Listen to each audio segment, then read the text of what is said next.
Hello and welcome my dear students. Welcome to Roots Edu. Myself Jamshidur Rahman Jihad. আজ আমরা HSC 2020 crash কোর্সের M3 start করতে যাচ্ছি। ওকে, তো চলো আজকে আমাদের যে M3 লেকচারটা স্টার্ট করে ফেলি এবং আজকের যে লেকচার সেই লেকচারটা কিন্তু বেসিক্যালি আমাদের খুবই সহজ একটা অধ্যায়, তার নাম হচ্ছে স্ট্রেট লাইন থেকে নেওয়া। আর স্ট্রেট লাইন আমার খুব পছন্দের একটা চ্যাপ্টার, কারণ হচ্ছে স্ট্রেট লাইন খুব সহজ, ঠিক আছে। সো স্ট্রেট লাইনকে আমি আজকে সিলেক্ট করলাম। আশা করতেছি আজকের ক্লাসটা খুবই মজার হবে এবং তোমরা মানে অনেকেই দেখা গেছে আগে থেকে কিছু ডাউট ছিল, হয়তো তোমাদের পার্সোনাল ডাউট ছিল। আশা করতেছি আজকে ক্লাসটা কমপ্লিট করার পর তোমাদের পার্সোনাল ডাউটগুলো কি ম্যাক্সিমাম ক্লিয়ার হয়ে যাবে। আজকের ক্লাসটা স্ট্রেট লাইন তো অনেক বড় একটা চ্যাপ্টার, আসলে এখানে কতটুকু আজকে পড়াবো। স্ট্রেট লাইনে তোমরা জানো যে তোমাদের বইয়ের মধ্যে 3 এর A B C D E F G এই পর্যন্ত অধ্যায় আছে, টোটাল 7টা অধ্যায় মনে হয় আছে। এতগুলো অধ্যায় তো আর এক ক্লাসে পড়ানো সম্ভব না, সেই কারণে 3টা পার্ট করছি স্ট্রেট লাইন। তার পার্ট 1 আজকে, এবং আজকে আমি 3 এর A 3 এর B এবং 3 এর C এই 3টা চ্যাপ্টার পড়াবো। 3 এর A 3 এর B আর হচ্ছে 3 এর C। সো এই 3টা চ্যাপ্টার আমার মনে হয় স্ট্রেট লাইনের মধ্যে সবচেয়ে সহজ চ্যাপ্টার, আর এই সহজ চ্যাপ্টারকে আরো সহজ করে ফেলবো আমি আজকে। আচ্ছা, তো আমরা আজকে আমাদের মেইন লেকচারে চলে যাই। সো আমাদের সরলরেখা স্টার্ট হওয়ার পর যে কথাটা সবার আগে মাথায় আসে সেটা হচ্ছে পোলার স্থানাঙ্ক এবং কার্তেশিয়ান যে স্থানাঙ্ক ব্যবস্থা সেটা। সো আমরা একটু দেখি যে পোলার এবং কার্তেশীয় স্থানাঙ্ক ব্যবস্থা নিয়ে আসলে কি করা যায় বা এটার হিসাব নিকাশটা কেমন হতে পারে। তোমরা অলরেডি 11 থেকে এবং শুধু 11 না 19 থেকেও মনে হয় কার্তেশিয়ান কোঅর্ডিনেট সিস্টেম পড়ে আসতেছো, আর 11 ওঠার পর পোলারও পড়ে ফেলছো। আমি ধরে নিচ্ছি তোমাদের মধ্যে কিছু আইডিয়া আছে অলরেডি, এই কারণে আমি এতটা ইনডেপথ পড়াবো না। একাডেমিক হলে অনেক বেশি টাইম নিয়ে পড়াতাম, সো আমি এতটা ইনডেপথে যাচ্ছি না, আমি একদম ডিরেক্টলি ফর্মুলা থেকে স্টার্ট করতেছি। ওকে, তো ধরো এই হচ্ছে একটা পয়েন্ট ধরলাম, তার নাম হচ্ছে একটা পয়েন্ট ধরলাম, সেটা হচ্ছে পি একটা পয়েন্ট। সো এই পি পয়েন্টকে রিপ্রেজেন্ট করার জন্য আমরা যখন একটা পোলার স্থানাঙ্ক ব্যবস্থা নেই তখন আমরা কি ধরি, এটাকে এক্স এবং কি ওয়াই। আর যখন আমরা কার্তেশিয়ান স্থানাঙ্ক ব্যবস্থা নেই তখন ধরি কি এক্স এবং ওয়াই, আর যখন পোলার ধরি তখন কি ধরি আর কি বলো থিটা। সো এক্স ওয়াই কি জিনিস এটা নিয়ে কারো কোনো ডাউট নেই, বাট আর মানে কি, আর মানে হচ্ছে মূল বিন্দু থেকে এই বিন্দু পর্যন্ত যে ডিস্টেন্স তার ভ্যালু হচ্ছে আর থিটাটা কি, থিটাটা হচ্ছে এই আর এক্স অক্ষের ধনাত্মক দিকের সাথে যে থিটাটা উৎপন্ন করতেছে, যে কোণটা উৎপন্ন করতেছে তার ভ্যালু। এখন তোমরা অলরেডি অনেকে জানো যে পোলার আর কার্তেশিয়ানের মধ্যে যে কনভার্সন, ইন্টার কনভার্সন আছে, সেটা কিন্তু পরীক্ষায় অনেক সময় চলে আসে। তাহলে আমরা এখন দেখব যে কার্তেশিয়ান থেকে পোলার এবং পোলার থেকে কার্তেশিয়ানে কিভাবে কনভার্সন করা যায়। খেয়াল করো, আমার হাতের উপরে এবং নিচে টোটাল 2টা টপিক আছে। সো উপরেরটা হচ্ছে কার্তেশিয়ান থেকে পোলার, দেখো ছিল হচ্ছে এক্স ওয়াই, আমি কনভার্ট করবো কিসে, আর থিটাতে। আর নিচেরটা কি, দেখো নিচেরটা হচ্ছে আর থিটা, বাট আমি কনভার্ট করবো কোথায়, এক্স ওয়াইতে। সো আমি নিচেরটা আগে করি, দেন আমি উপরেরটা করতেছি। এখন তোমাকে যদি কোনো একটা পোলার স্থানাঙ্ক ব্যবস্থা দেওয়া থাকে, তোমরা সবাই জানো যে আর এবং থিটা দেওয়া থাকলে সেখান থেকে যদি এক্স ওয়াই বের করতে চাও, এই এক্স এবং আর এই ওয়াই বের করতে চাও, কি জানো তোমরা, এক্স সমান আর কস থিটা, তাই না? আর ওয়াই মানে কি, ওয়াই মানে হচ্ছে আর সাইন থিটা। সো এক্স সমান আর এবং কস থিটার জায়গায় থিটা বসাই দিবা, তাহলে কি পেয়ে যাবো তুমি, এক্স পেয়ে যাবা। আর ওয়াই সমান আর ইন্টু সাইন থিটা, ভ্যালু বসাই দিবা সবগুলো আর এবং থিটা, তাহলে কি পেয়ে যাবো তুমি, এখান থেকে ওয়াই পেয়ে যাবা। সো পোলার থেকে কার্তেশিয়ান কনভার্ট করা কিন্তু খুবই সহজ একটা জিনিস। এক্স সমান আর কস থিটা, আর কি বলো, ওয়াই সমান কত, আর সাইন থিটা। সো এই দুটো জিনিস অবশ্যই মাথায় রাখবো। এরপর আসি হচ্ছে পরের টপিকে, পরের লাইনটা সেটা হচ্ছে অপোজিট মানে কি, অপোজিট মানে হচ্ছে এবার আমি কার্তেশিয়ান দেওয়া আছে তাকে পোলারে কনভার্ট করব। দ্যাট মিন্স এক্স ওয়াই দেওয়া আছে, এটাকে কিসে কনভার্ট করব, আর এবং থিটায় কনভার্ট করব। খেয়াল করো, এই আর ফাইন্ড আউট করার ফর্মুলা কি, এটা অতিভুজ না, এটা সমকোণী ত্রিভুজ। এই সমকোণী ত্রিভুজের এটা হচ্ছে ভূমি, এটা হচ্ছে লম্ব, তাহলে অতিভুজ স্কয়ার মানে কি হবে, ভূমি স্কয়ার প্লাস কি বলো লম্ব স্কয়ার, তার মানে কি আর স্কয়ার সমান x square plus y square. So এই হচ্ছে আর নির্ণয় করার ফর্মুলা। এখন আসে থিটা। So what is theta? Theta খুবই ইম্পর্টেন্ট একটা জিনিস। কেন? কারণ এখানে আমি কিন্তু যে পয়েন্টটা নিছি এই পয়েন্টটা কিন্তু আমাদের ফার্স্ট কোয়াড্রেন্টে, এই পয়েন্টটা কিন্তু সেকেন্ড কোয়াড্রেন্টে হতে পারতো, দেন হচ্ছে থার্ড কোয়াড্রেন্টে হতে পারতো, তারপর হচ্ছে আমাদের এই ফোর্থ কোয়াড্রেন্টে হতে পারতো। সো এক একটা কোয়াড্রেন্টে হওয়ার কারণে থিটার মান কিন্তু চেঞ্জ হয়ে যাবে। কারণ কি, থিটা মানে কি, থিটা মানে হচ্ছে এই আর এক্স অক্ষের ধনাত্মক দিকের সাথে ঘড়ির কাঁটার বিপরীত দিকে, খেয়াল করবা এক্স অক্ষের দুইটা দিক, একটা হচ্ছে নেগেটিভ আর একটা কি বলো পজিটিভ। সো এই আর এক্স অক্ষের পজিটিভ দিকের সাথে ঘড়ির কাঁটার বিপরীত দিক, কোন দিকে, এই হচ্ছে বিপরীত দিক, এই বিপরীত দিকে যে কোণটা উৎপন্ন করবে তার মানকে কি বলা হয়, থিটা বলা হয়। এখন এখানে থিটা কিন্তু এক একটা কোয়াড্রেন্টের জন্য এক এক রকমের ভ্যালু আসবে। সো তোমাকে আগে বুঝতে হবে যে থিটাটা কিভাবে ফাইন্ড আউট করতে হয়। ওকে, সো আমরা এখানে টোটাল 4টা কোয়াড্রেন্টের জন্যই দেখব, বাট আমি বেসিক্যালি হচ্ছে তোমাদেরকে 2টা দেখাবো আর বাকি 2টা তোমরা নিজেরা বুঝতে পারবা। যেমন আমি এখানে হচ্ছে প্রথম যে চতুর্ভাগ আছে তার জন্য থিটা বের করব। প্রথম চতুর্ভাগ, খেয়াল করবা এই প্রথম চতুর্ভাগের জন্য এ হচ্ছে থিটা, থিটা কারণ সে এক্স অক্ষের পজিটিভ সাইডের সাথে ঘড়ির কাঁটার এখান থেকে এদিকে মানে বিপরীত দিকে এই থিটা পরিমাণ কোণ উৎপন্ন করছে। এখানে আমরা কি বলতে পারি, ট্যান থিটা মানে কত, ট্যান থিটা মানে হচ্ছে লম্ব বাই কি বলো ভূমি। সো লম্ব হচ্ছে এখানে কত y আর ভূমি কত x।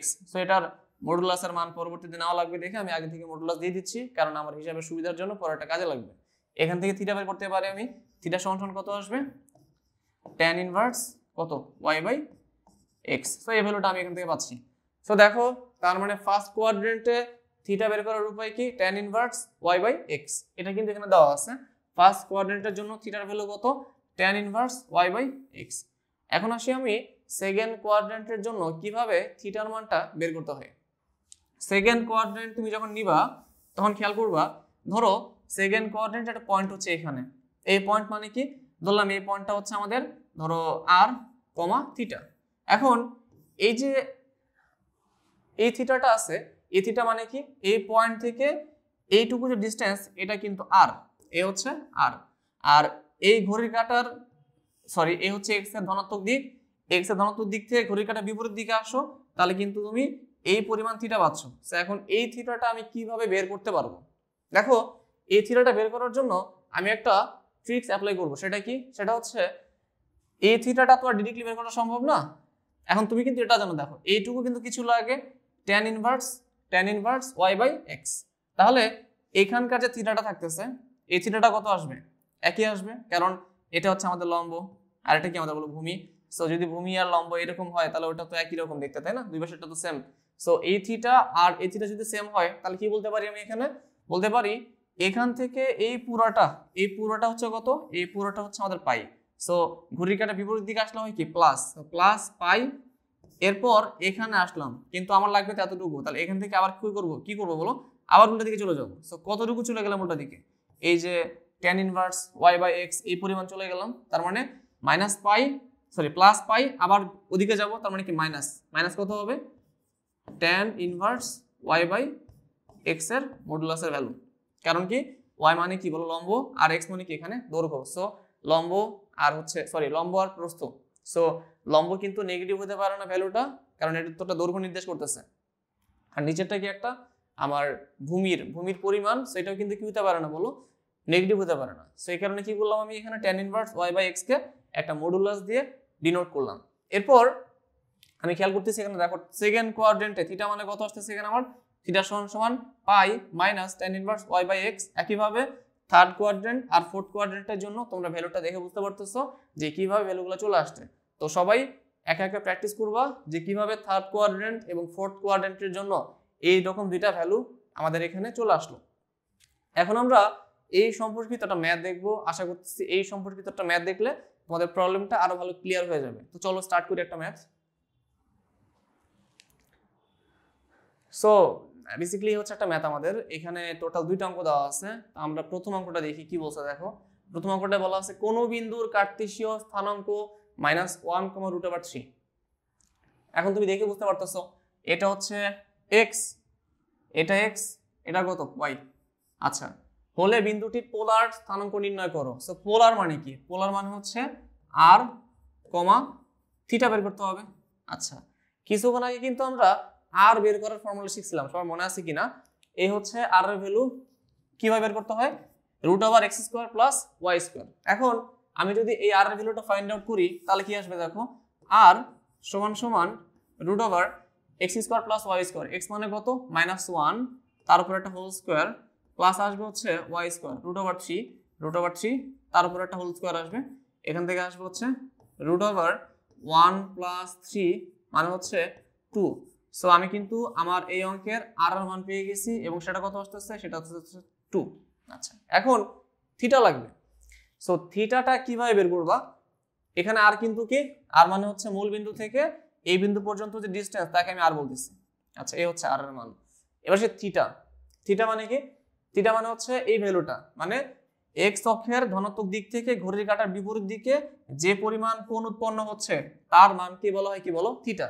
এখন এই থিটাটা বের করার উপায় কি, কিছুক্ষণ আগে আমরা দেখলাম কি সেটা, এই যে এখানে দেখছি আমরা, সরি এখানে হচ্ছে একটু খেয়াল করো, এই যে ভ্যালুটা পাই মাইনাস কত tan ইনভার্স y/x, তার মানে পাই থেকে tan ইনভার্স y/x মাইনাস করব, তাহলে কি পাবো আমি, সেকেন্ড কোয়াড্রেন্টের থিটার ভ্যালু পেয়ে যাব। তাহলে আমি এখন এই ভ্যালুটা এখানে বসাই দেব।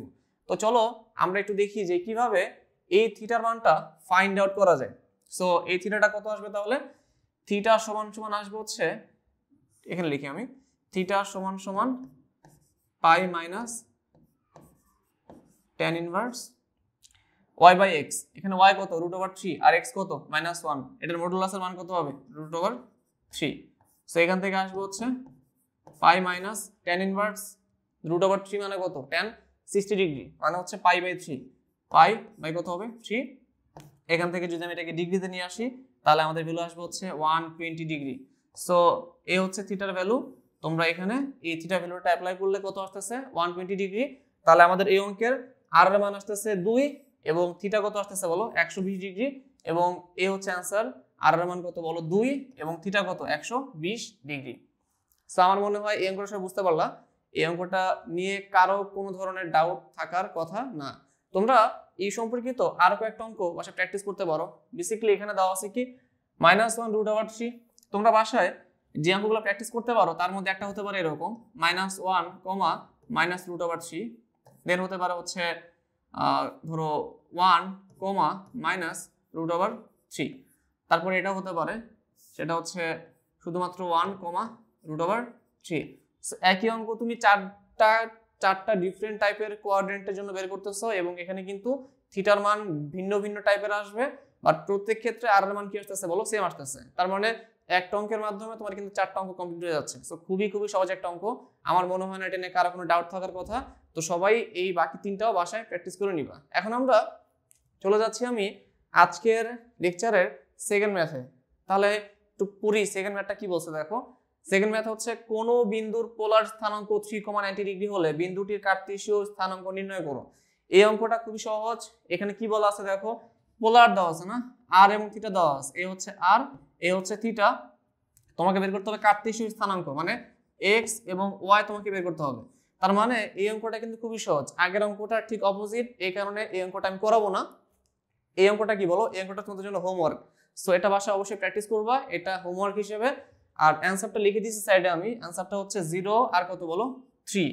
এই অ্যানসারটা যদি মিলে তাহলে ম্যাথ ঠিক আছে, আর না মিললে কি বলো ম্যাথটা ভুল হয়ে গেছে। তো আমি আশা করব যে আমার ক্লাস দেখার পর এই অঙ্কটা অ্যাটলিস্ট এত সহজ একটা অঙ্ক তোমাদের ভুল হওয়ার কোনো কোশ্চেনই আসে না। তো অবশ্যই সবাই এটা বাসায় একা একা প্র্যাকটিস করে নিবা। এখন আমরা চলে যাব আজকের লেকচারের পরের অংশে।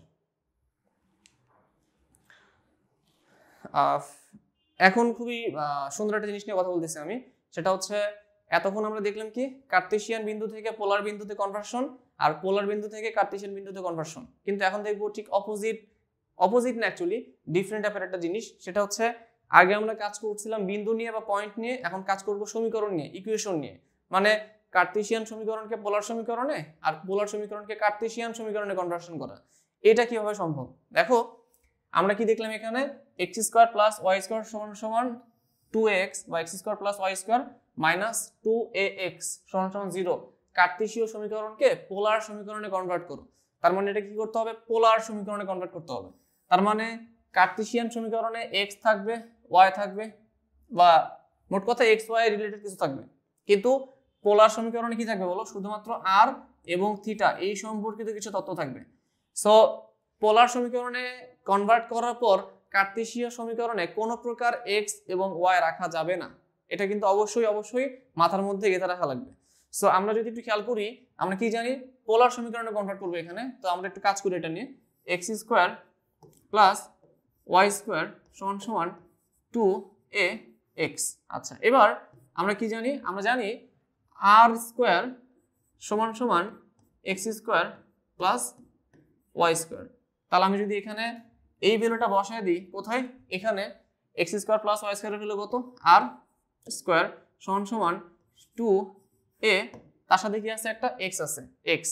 এখানে এক্স মানে কি, এক্স মানে হচ্ছে আমাদের, আমরা কিন্তু জানি কিছুক্ষণ আগে দেখলাম যে এক্স সমান সমান আর কস থিটা, আর ওয়াই সমান সমান কি, আর সাইন থিটা। ওয়াই সমান সমান কত, আর সাইন থিটা। তাহলে এখানে এক্স এর জায়গায় বসায় দিই, এক্স কত হবে, আর কস থিটা, তার মানে আসবে হচ্ছে আর কস থিটা। এবং এখান থেকে আমরা কি পাচ্ছি, এখান থেকে পাচ্ছি হচ্ছে আর স্কোয়ার সমান সমান 2ar cos থিটা। এবং এটাই কি বলো, এটা হচ্ছে এই ম্যাথের অ্যান্সার। এখন এই অঙ্কটা আমার মনে হয় না কারো বুঝতে কোনো টাইপের সমস্যা হয়েছে, এবং এটা খুবই সহজ একটা অঙ্ক ছিল তোমাদের জন্য। আশা করতেছি এই ধরনের অঙ্ক যদি পরীক্ষায় আসে, কি অঙ্ক সেটা দেওয়া আছে, একটা কার্টেসিয়ান সমীকরণ, তাকে কনভার্ট করতে হবে কিসে বলো, পোলারে কনভার্ট করতে হবে। দ্যাট মিনস সেখানে কোনো এক্স ওয়াই রাখা যাবে না। এখন একই টাইপের আরেকটা অঙ্ক, যেটা কিনা আগের অঙ্কটা ঠিক অপোজিট, কি বলছে এখানে দেখো, এটা একটা পোলার সমীকরণ, দেখে বুঝতে পারতেছো কেন, কারণ এখানে আর দেওয়া আছে এবং থিটা দেওয়া আছে, আর এখানে কোনো এক্স এবং ওয়াই দেওয়া নেই। এই সমীকরণটাকে কার্টেসিয়ান সমীকরণে কনভার্ট করতে হবে। দ্যাট মিনস আগের অঙ্কটা ঠিক অপোজিট এটা। তাহলে এই অঙ্কটা আমার মনে হয় তোমরা সবাই পারবা। এই অঙ্কটার অ্যান্সারটা, সরি এটা অ্যান্সারটা এরকম আসবে না, একটু ভুল হয়ে গেছে, এখানে একটু কারেকশন করে নাও। এটা বাসায় প্র্যাকটিস করবো তোমরা, এটা প্র্যাকটিস করলে আশা করতেছি যে তোমাদের আর কোনো প্রবলেম হবে না। এই অঙ্কটা ঠিক আগের অঙ্কটার অপোজিট, আর এই অঙ্কটাও তোমাদের হোমওয়ার্ক। এই অঙ্কটা বাসায় প্র্যাকটিস করে নিবা। আমি আশা করবো যে এই অঙ্কটা সবাই একে একে প্র্যাকটিস করতে পারবা, কোনো প্রবলেম হওয়ার কথা না। এরপরও কোনো সমস্যা হলে অবশ্যই করবো, হলো আমাকে ইনবক্স করবা। ওকে, সো আমরা এখন আমাদের প্রথম দিকের যে সমস্যাগুলো ছিল তা কমপ্লিট করে ফেললাম, সলভ করে ফেললাম। এখন আমি পরের টপিকে আসি, সেটা হচ্ছে দুইটা কার্টেসিয়ান পয়েন্ট বা দুইটা পোলার পয়েন্টের মধ্যবর্তী দূরত্ব। যদি আমি বলি যে এই একটা পয়েন্ট, এই একটা পয়েন্ট, এখন দুইটা বিন্দুর মধ্যবর্তী দূরত্ব ধরলাম, একটা হচ্ছে এ বিন্দু আর একটা কত, বি বিন্দু, আর ধরলাম এ বিন্দুর যে স্থানাঙ্ক সেটা কত, x1, y1, আর বি বিন্দুর স্থানাঙ্ক কত, x2, y2।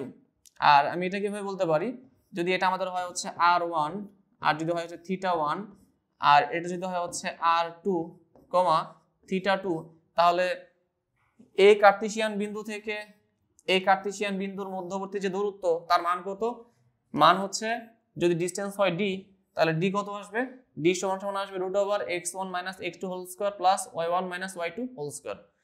এবং যদি এই স্থানাঙ্ক ব্যবস্থার ক্ষেত্রে আমি কার্টেসিয়ান স্থানাঙ্ক ব্যবস্থা না নিয়ে পোলার স্থানাঙ্ক ব্যবস্থা নেই, তাহলে কি আসবে বলো, এই r1 θ1 r2 θ2 এবং তাদের মধ্যবর্তী দূরত্ব d যদি হয়, এবং এই d আসবে হচ্ছে d সমান সমান √r1 square plus r2 square minus 2 into r1 r2 cos θ1 - θ2, যেখানে θ1 মানে হচ্ছে প্রথম অ্যাঙ্গেল আর θ2 মানে কি বলো, দ্বিতীয় অ্যাঙ্গেল। আর এখানে থিটার মান নেগেটিভ আসলেও কোনো সমস্যা নেই, কারণ আমরা কি জানি, আমরা জানি cos এর পর মাইনাস থিটা মানে হচ্ছে কত বলো, cos থিটা। সো এটা নিয়ে কোনো পেইন খাওয়ার কিছু নাই, তোমরা অবশ্যই এটা মাথায় রেখে দিবা।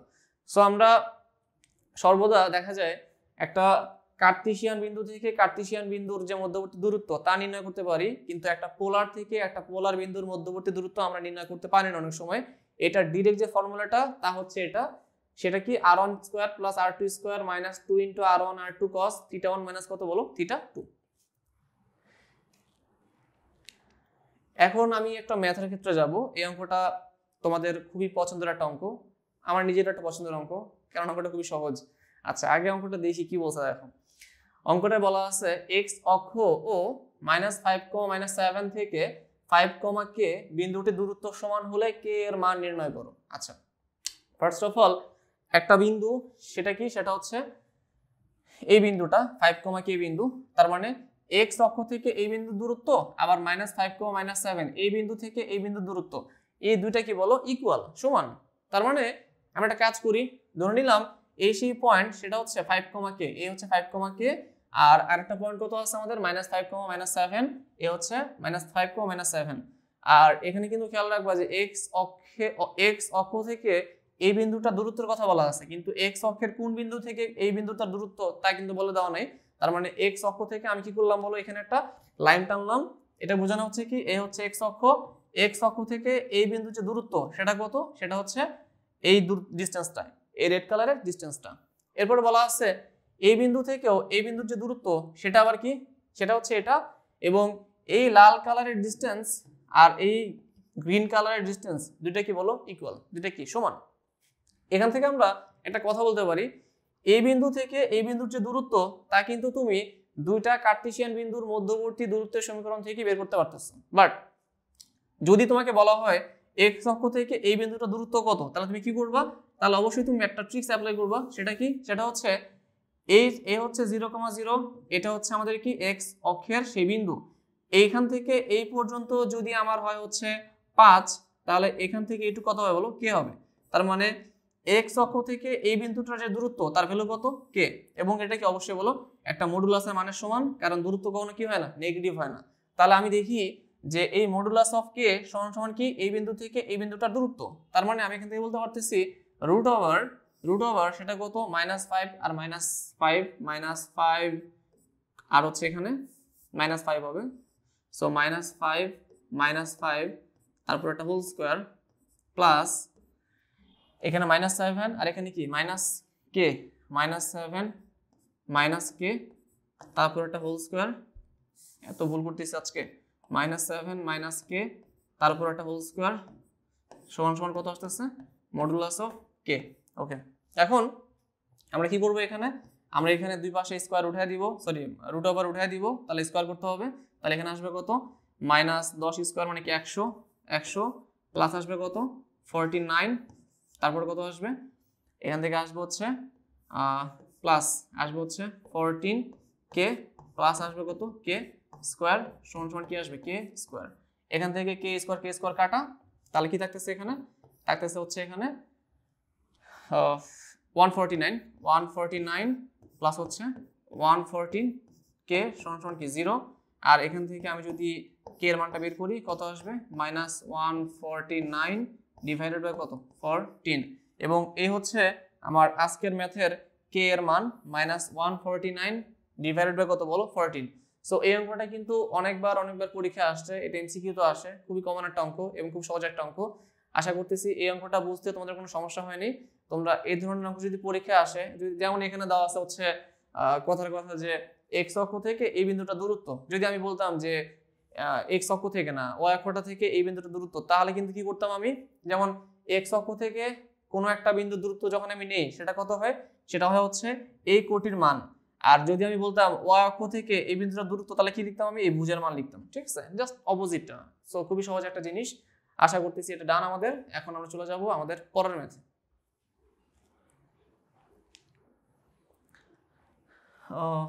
ওকে, অ্যান্সারটা দেখে নাও, ঠিক আছে। অ্যান্সারটা হচ্ছে -149 ডিভাইডেড বাই 14, যেটা আমরা মাত্র করলাম। সো এখন যাই আমরা পরের অঙ্কে। এই অঙ্কটা তোমাদের বইয়ের অঙ্ক, এটা হচ্ছে আমাদের হাকিম স্যারের বইয়ের অঙ্ক, ঠিক আছে। তো এটা তার অনুশীলনের মধ্যে দেওয়া আছে। এই অঙ্কটা শুধু এই বইতে না, অনেক বইতে দেওয়া আছে, আর এটা খুব পপুলার একটা অঙ্ক, এই কারণে আমি এই অঙ্কটাকে সিলেক্ট করছি। আর দেখা যায় এই অঙ্কটা 1 নম্বর যে চ্যাপ্টারটা আছে 3 এর এ, তার মধ্যে মোটামুটি ধরো স্মার্ট একটা অঙ্কের মধ্যে একটা, ঠিক আছে। আচ্ছা আমি একটা পড়ি আগে, কি বলছে দেখো, একটি বৃত্তের কেন্দ্র 11,2, একটা পয়েন্ট নিলাম, কেন্দ্র নিলাম, সেটা কত 11,2, একটা বৃত্ত নিলাম, তার একটা সেন্টার নিলাম 11,2, এবং ব্যাসার্ধ 10। ওই বৃত্তের যে এর মধ্যবিন্দু হচ্ছে 2, -1, তাহলে দেখাতে হবে কি। ওকে, তো আমরা এখন পরের ম্যাথে চলে আসলাম। এই অঙ্কটা হচ্ছে আমাদের হাকিম স্যারের বই থেকে নেওয়া। এই অঙ্কটা খুবই স্মার্ট একটা অঙ্ক, কারণ এই অঙ্কটা আমার কাছে মনে হয় যে মানে সবার কাছে খুব মোটামুটি পপুলার একটা অঙ্ক, এই কারণে অঙ্কটাকে আমি সিলেক্ট করছি।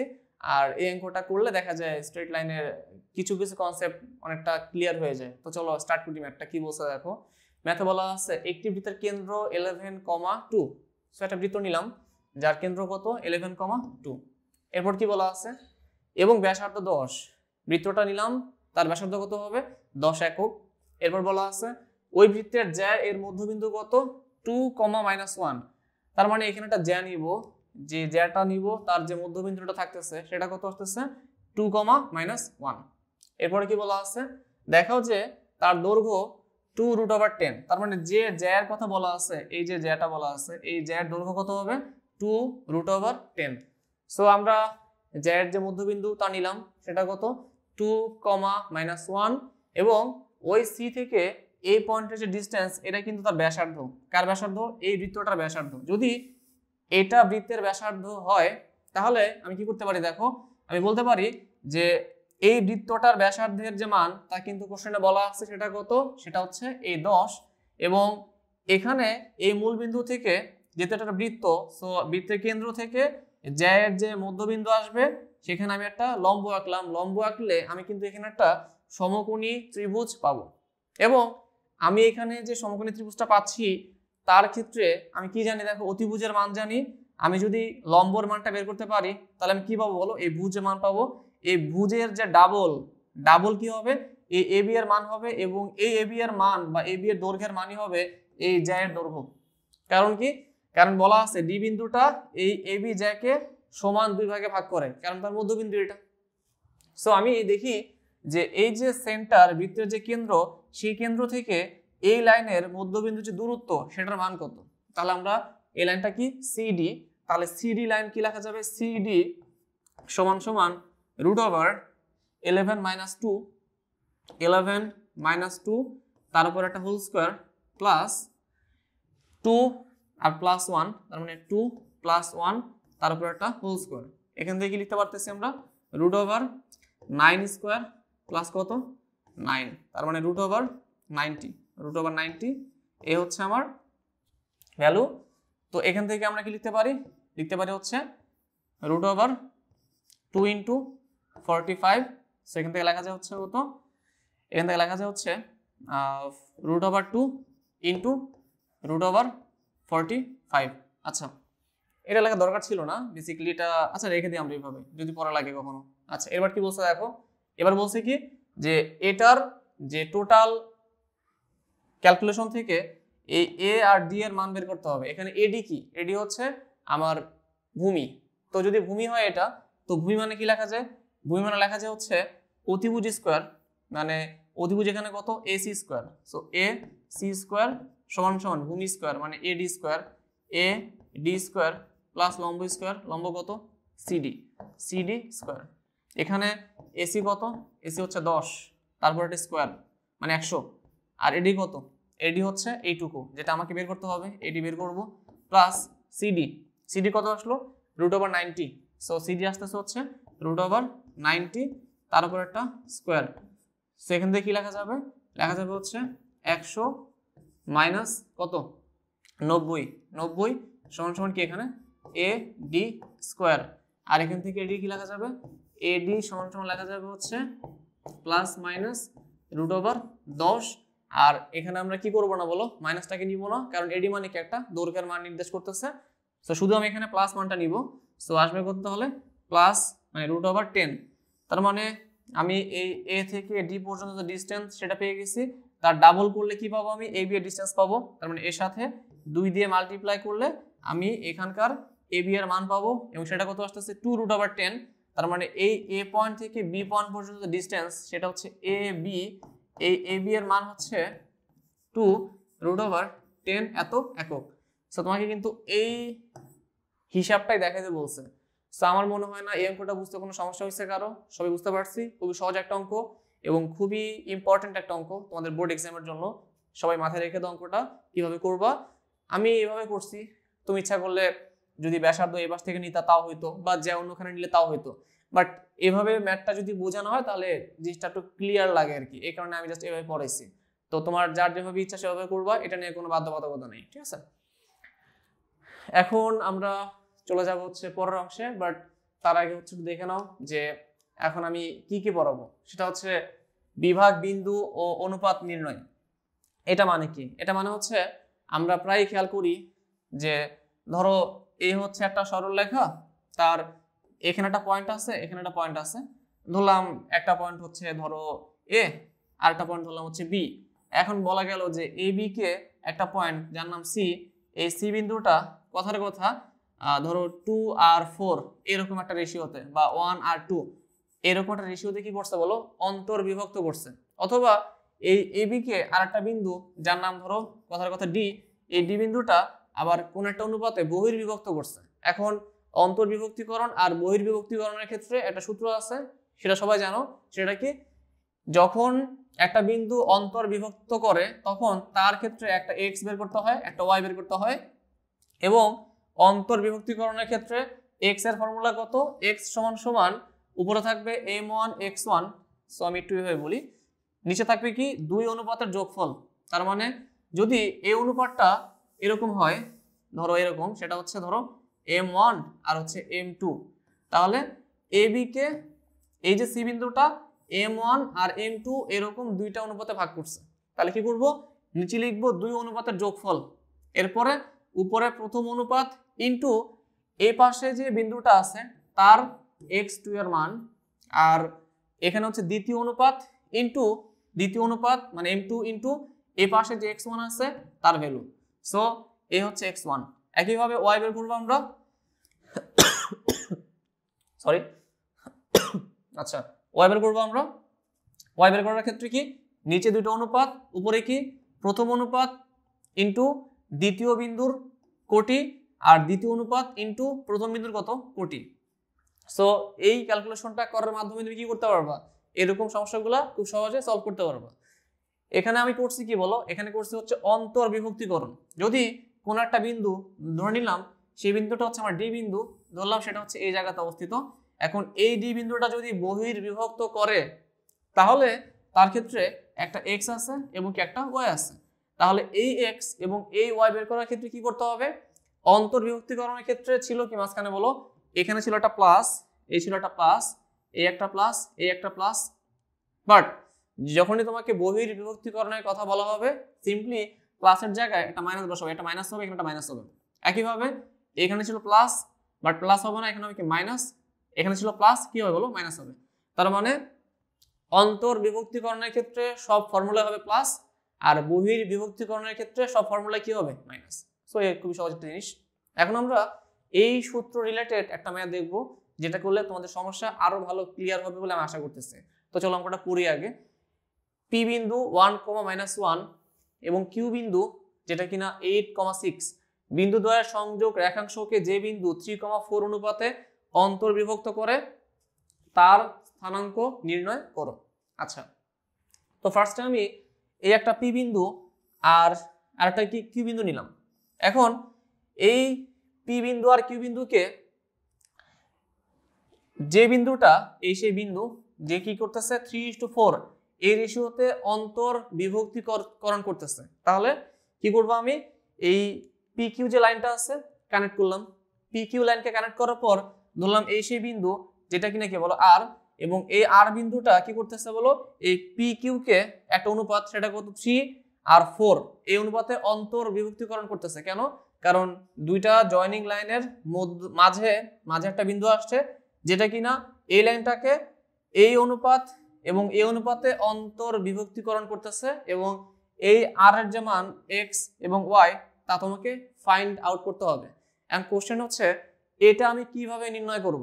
খুবই সহজ, কি করবা তাহলে তুমি, তাহলে এই যে ফর্মুলাটা আছে এটা কিন্তু অন্তর্বিভক্তিকরণের ফর্মুলা, এখানে সবগুলা মান বসাই দিবা।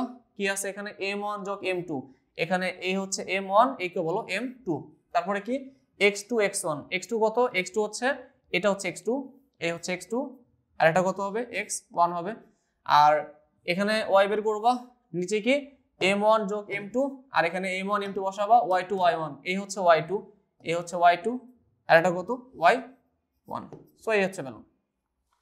এটা তো বেসিক্যালি ফর্মুলা দিয়ে করলাম আমি, কিন্তু এই অঙ্কটা তুমি খুব সহজে করতে পারো। কিভাবে, কারণ এই অঙ্কগুলো কখনো রিটেন আসে না, বেসিক্যালি এগুলো এমসিকিউতে আসে।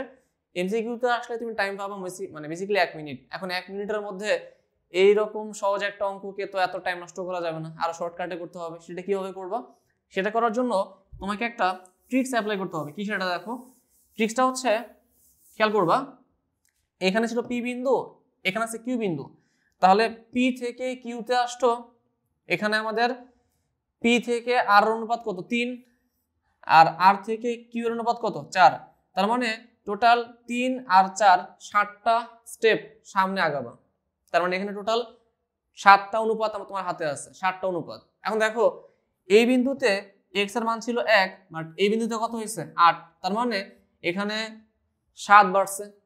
তাহলে তোমার হাতে টোটাল অনুপাত কত 7, 3 + 4 7, এবং তোমার এখানে 1 থেকে 8 এ গেছে, মানে এখানে কি বাড়ছে বলো 7 বাড়ছে।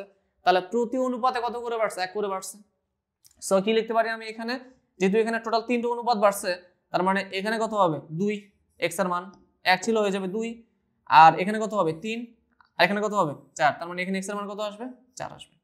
ঠিক আছে, এরপর খেয়াল করো ছিল -1 হলো কত 6, তাহলে -1 থেকে 6 কত বাড়লো 7 বাড়লো, এখানে কি প্রতি ঘরে 1 করে বাড়বে। তাহলে ছিল -1, এখানে হবে কত 0, এরপর এখানে কত হবে 1, এখানে কত হবে 2, এরপরে আস্তে আস্তে বেড়ে বেড়ে এখানে সামনের দিকে যাবে আর কি। সো এই বিন্দু কত হবে তাহলে 4,2, এবং এই 4,2 হচ্ছে এই অঙ্কের অ্যান্সার। তুমি যদি এই ফর্মুলার মধ্যে বসানোর মাধ্যমে x এর মান বা y এর মান নির্ণয় করো, একই ভ্যালু তুমি পাবা, কোনো ডাউট এখানে থাকার কিছু নাই। তোমরা অবশ্যই এমসিকিউ আসলে শর্টকাটে এই অঙ্কগুলো সলভ করে ফেলবা, তাহলে কি হবে বলো তোমার টাইম অনেক বেঁচে যাবে। সো এই অঙ্কটা আমাদের ডান। এখন আমরা চলে যাচ্ছি হচ্ছে আমাদের পরের অঙ্কে। আচ্ছা, এই অঙ্কটার মধ্যে একটু অন্যভাবে বলা আছে, মানে হচ্ছে আগে দেওয়া ছিল কি অন্তর্বিভক্ত, এবার কি দেওয়া আছে বহির্বিভক্ত। অঙ্কটাকে পড়ি তারপরে বলতেছি মানে কি করতে হবে। এখানে খেয়াল করবা পি বিন্দু 3,4 এ হচ্ছে পি বিন্দু, এবং কিউ বিন্দু 5,9 এ হচ্ছে কিউ বিন্দু, যার স্থানাঙ্কের মান কত 5,9। বিন্দু দ্বারা সংযোগ রেখাংশকে যে বিন্দুটি 2,3 অনুপাতে বহির্বিভক্ত করে তার স্থানাঙ্ক নির্ণয় করো। তার মানে আগের বার পড়ছিলাম হচ্ছে অন্তর্বিভক্তিকরণ, এবার করবো কি আমি বহির্বিভক্তিকরণ। আচ্ছা, তার মানে এই হচ্ছে একটা পি বিন্দু আর এই হচ্ছে একটা কিউ বিন্দু, এই পি কিউ এর বাইরে একটা বিন্দু ধরলাম, সেটা হচ্ছে কি আর। এই আর বিন্দুটা কি করছে বলো, আর বিন্দুটা এই পি কিউ কে 2:3 অনুপাতে বহির্বিভক্ত করছে। তার মানে 2 গুণটা আর 3 গুণটা, মানে হচ্ছে এই পি বিন্দু থেকে আর পর্যন্ত যে অনুপাত সেটা হচ্ছে 2, আর ওইখানে কিউ থেকে আর পর্যন্ত যে অনুপাত সেটা কত বলো 3। আচ্ছা, তাহলে এটা তো ক্লিয়ার না, এটা তো ক্লিয়ার যে এই বিন্দু থেকে এই বিন্দু যদি 2 হয় আর পুরোটা যদি 3 হয়, তাহলে এখান থেকে একটু কত হবে 1 হবে, তাই না?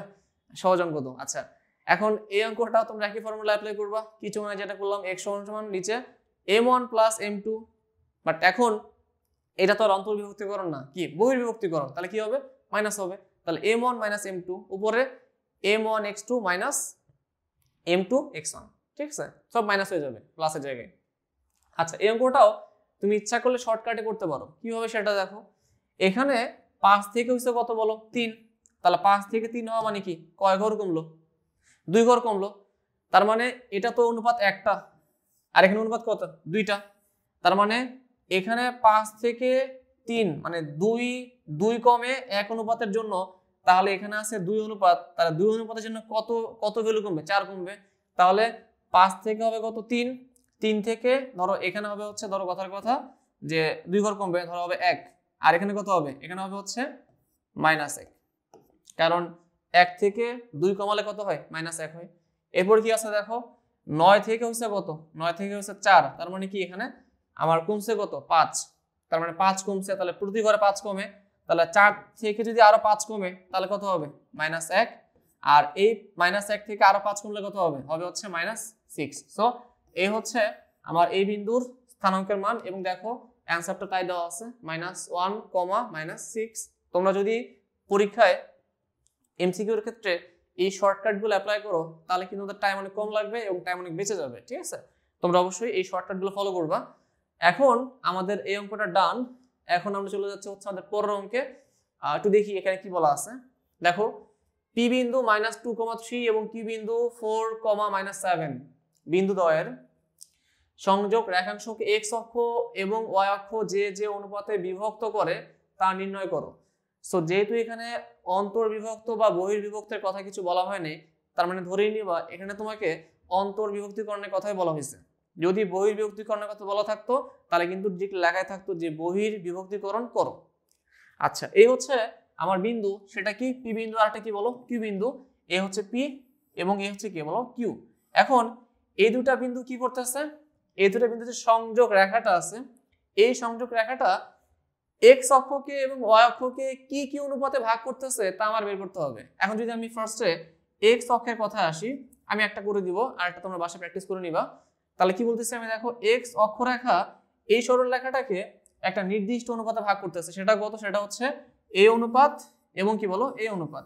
এখন কোশ্চেন হচ্ছে এক্স অক্ষের উপর, এটা তো এক্স অক্ষের উপর অবস্থিত, এখানে ওয়াই এর মান কত বলো 0, তার মানে এই বিন্দুটা কত হবে এক্স কমা কত 0। যেহেতু এক্স অক্ষের উপর একটা বিন্দু, এখানে কোটি কত হয় সবসময় 0 হয়।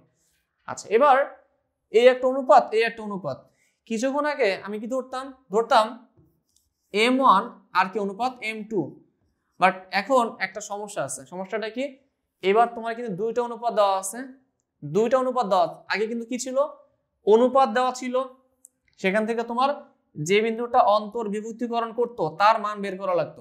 বাট এবার কিন্তু অনুপাতও দেওয়া নাই, এই বিন্দুও দেওয়া নেই। তাহলে কি করবা, তাহলে কি করতে হবে, যখন তোমার অনুপাতগুলোর হেল্প নিয়ে কোন একটা বিন্দুকে নির্ণয় করতে হবে তখন অনুপাতকে চেঞ্জ করতে হবে। কিভাবে সেটা, ধরো তোমার অনুপাত দেওয়া আছে হচ্ছে m1 প্লাস m2, সরি একটা রেশিও হবে আর কি, m1 ইসটু হচ্ছে m2।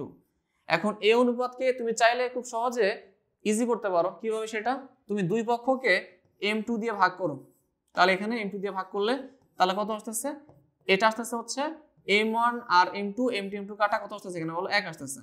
সো এটা একটা কনস্ট্যান্ট, এটা একটা কনস্ট্যান্ট, তার মানে কি এটা কে নিলাম কনস্ট্যান্ট। তার মানে যখন তোমার কোনো একটা রেশিও দেওয়া থাকবে না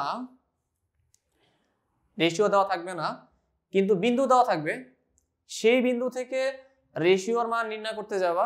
সো নরমালি রেশিও বের করতে হলে কি করতে হয়, নরমালি রেশিও বের করতে হলে m1 বের করতে হয় আবার m2 বের করতে হয়, আলাদা আলাদা করে বের করতে হয়। বাট তুমি যদি এটা অ্যাপ্লাই করো, ধরে নাও এই বিন্দুটা এই সরল রেখাটাকে k:1 অনুপাতে ভাগ করছে, তাহলে কিন্তু সমস্যাটা আরো ইজি হয়ে যাবে। কেন, কারণ এখান থেকে কিন্তু এক পক্ষের মান অলরেডি বের করাই আছে, শুধুমাত্র k এর মানটা বের করতে পারলেই তোমার প্রবলেম কি বলো সলভ।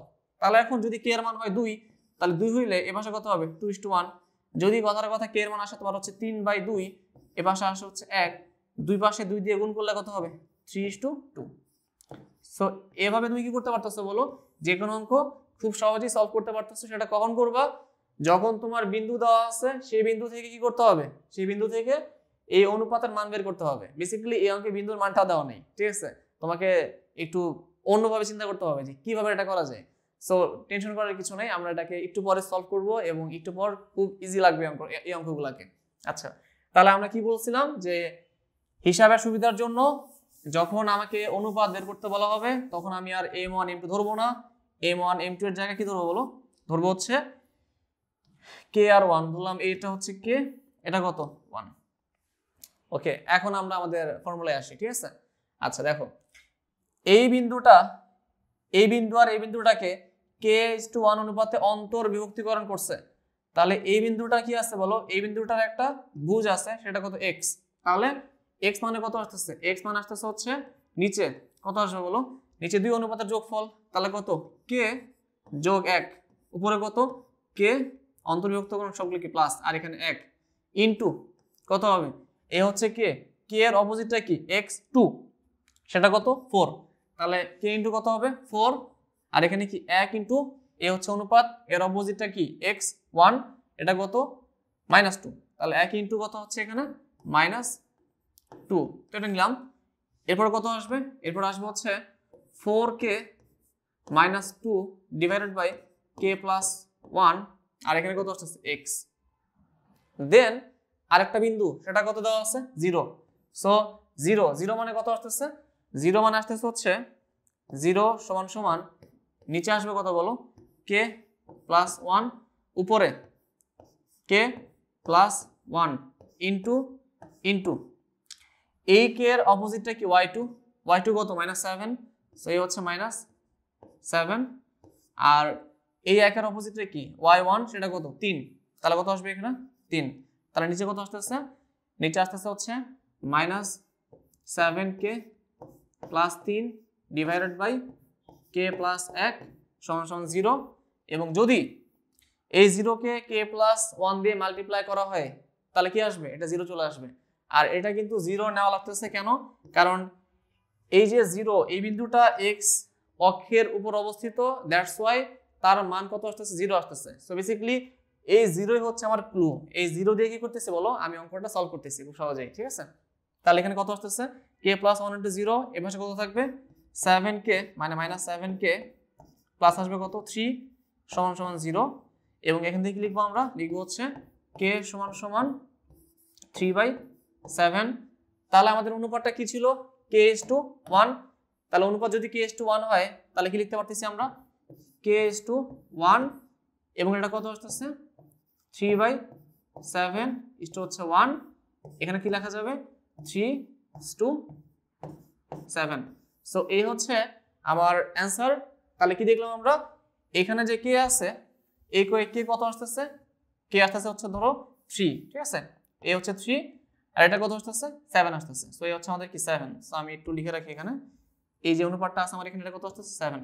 তার মানে এই বিন্দুটা যেটা কিনা x অক্ষের উপর একটা বিন্দু, এবং এটা হচ্ছে x অক্ষরেখা, এই x অক্ষরেখা, এই x অক্ষরেখা এই সরলরেখাটাকে কি করছে বলো, 3 আর 7 এই অনুপাতে অন্তর বিভক্ত করছে।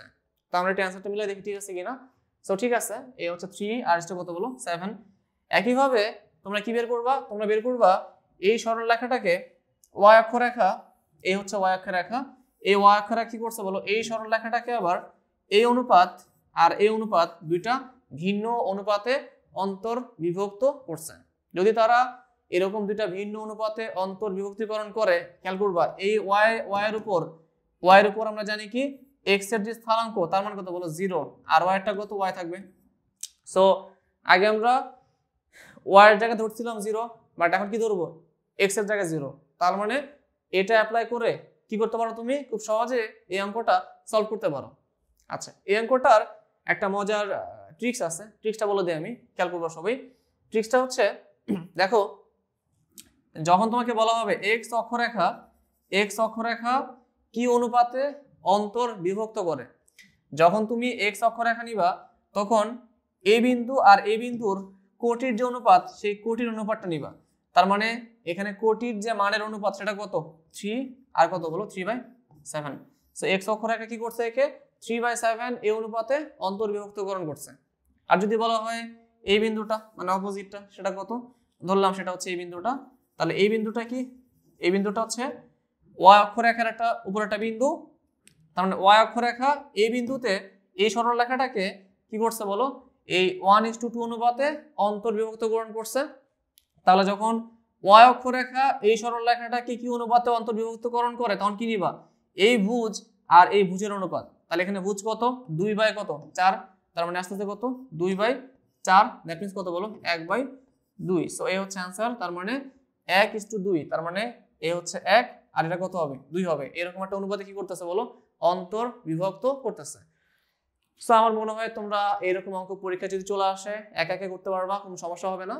এখন আমরা চলে যাচ্ছি আমাদের এই লেকচারের পরের অংশে। এখন দেখো কি বলছে এখানে, যদি 2,5 তারপর হচ্ছে এই বিন্দু, এটা বি বিন্দু হচ্ছে 5,9 এবং ডি বিন্দু হচ্ছে 6,8 বিন্দু ত্রয় ABCD রম্বসের শীর্ষবিন্দু হয়, তাহলে সি এর স্থানাঙ্ক এবং রম্বসের ক্ষেত্রফল নির্ণয় করুন। আচ্ছা, খুবই সহজ একটা জিনিস। এখানে ফার্স্টে বলছে কি যে একটা রম্বাস যার 4টা পয়েন্ট থাকে, 3টা পয়েন্ট দেওয়া আছে, আর একটা পয়েন্ট তোমাকে বের করতে হবে। আচ্ছা, এই পয়েন্টটা বের করার জন্য দুইটা নিয়ম আছে, কয়েকটা নিয়ম আছে, তার মধ্যে একটা সনাতন পদ্ধতি আর বাকিগুলো শর্টকাট। সো সনাতন পদ্ধতিতে অ্যাকচুয়ালি কি এটা তো সবাই জানা মনে হয়, তাই না? সনাতন পদ্ধতিটা হচ্ছে আমরা কি জানি, রম্বসের কর্ণদ্বয় পরস্পরকে সমান দুই ভাগে কি করে বলো, ভাগ করে। আচ্ছা, এখানে আমরা কি বলতে পারতেছি দেখো, এখানে আমি এ বিন্দু জানি, বি বিন্দু জানি, সি বিন্দু জানি না, সরি সি হচ্ছে এটা আমি জানি না, বাট ডি জানি, এ জানি, বি সবই জানি, বাট এটা আমি জানি না। আমাকে এই বিন্দুটার মান বের করতে হবে। এখন এই বিন্দুটার মান সনাতন পদ্ধতিতে বের করার নিয়ম কি, আমরা কি জানি, এই কর্ণ আর এই কর্ণ একটা আরেকটাকে সমদ্বিখণ্ডিত করে। তার মানে এই বিন্দু আর এই বিন্দুর মধ্যবিন্দু এটা, আবার এই বিন্দু আর এই বিন্দুর মধ্যবিন্দু কোনটা বলো? এটা। সো আমি আগে দেখি এই বিন্দু আর এই বিন্দুর মধ্যবিন্দু কত? 6 আর 5 মানে 11 ভাগ কত হবে? 2 আর কত?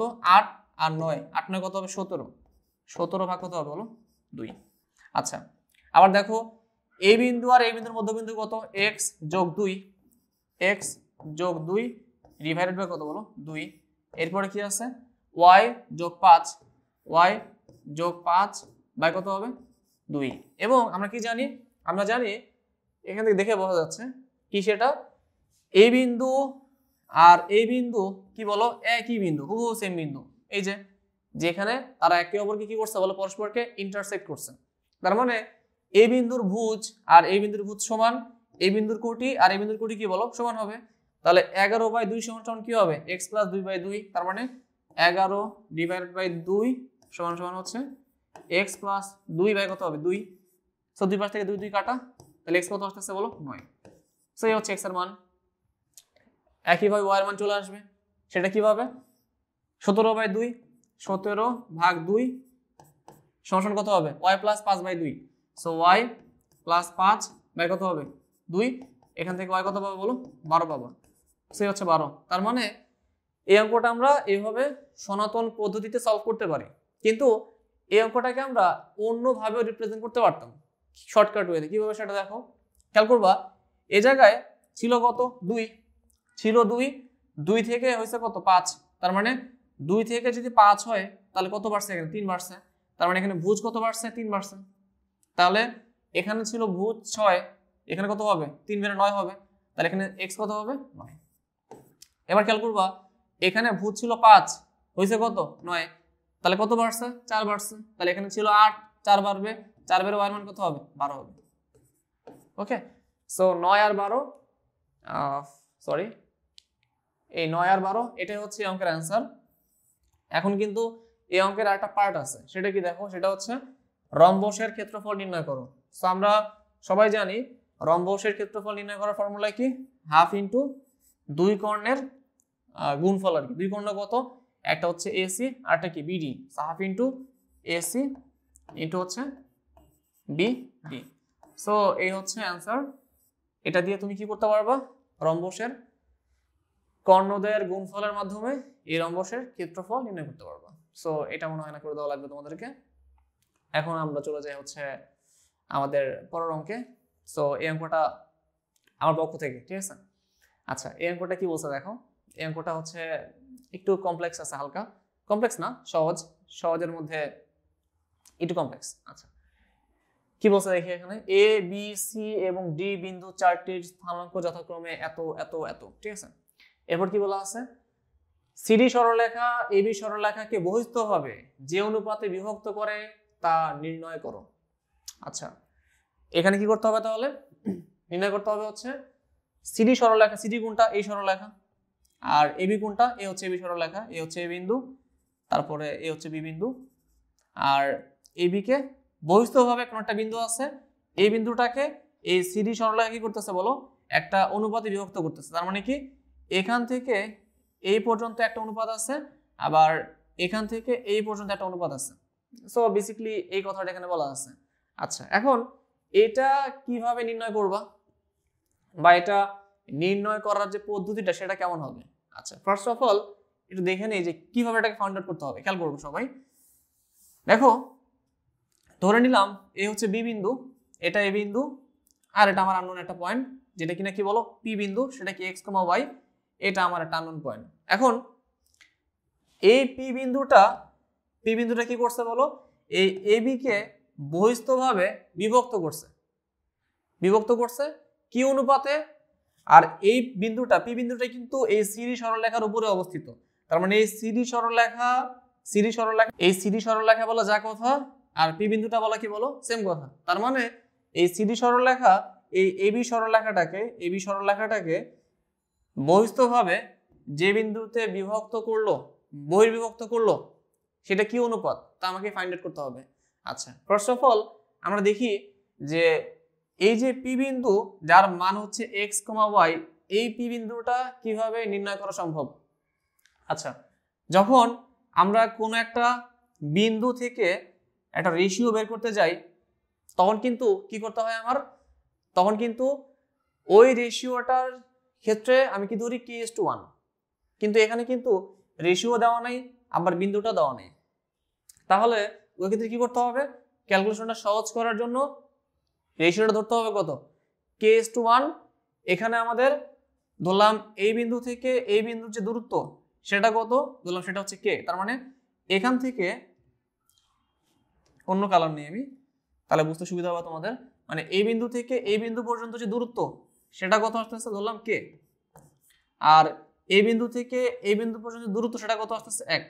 তাহলে এই বিন্দু আর এই বিন্দুকে মিলে যে সরলরেখাটা হয়, এই সরলরেখাটাকে কি করছে, এই বিন্দুটা বহির্বিভক্তকরণ করছে কি অনুপাতে, সেটা k:1 অনুপাতে। তাহলে এখানে x এর মান কত আসবে, x সমান সমান নিচে কত হবে, নিচে হবে হচ্ছে k+1 নাকি -1, k-1, নিচে কত হবে k-1, উপরে কত হবে k-1 ইন্টু এখানে k এর ক্ষেত্রে এটা হচ্ছে x1 y1, এটা কত x2 y2, তাহলে x1 কত এখানে 1 আর x2 কত হবে 3, সো এই হচ্ছে ইন্টু কি 3।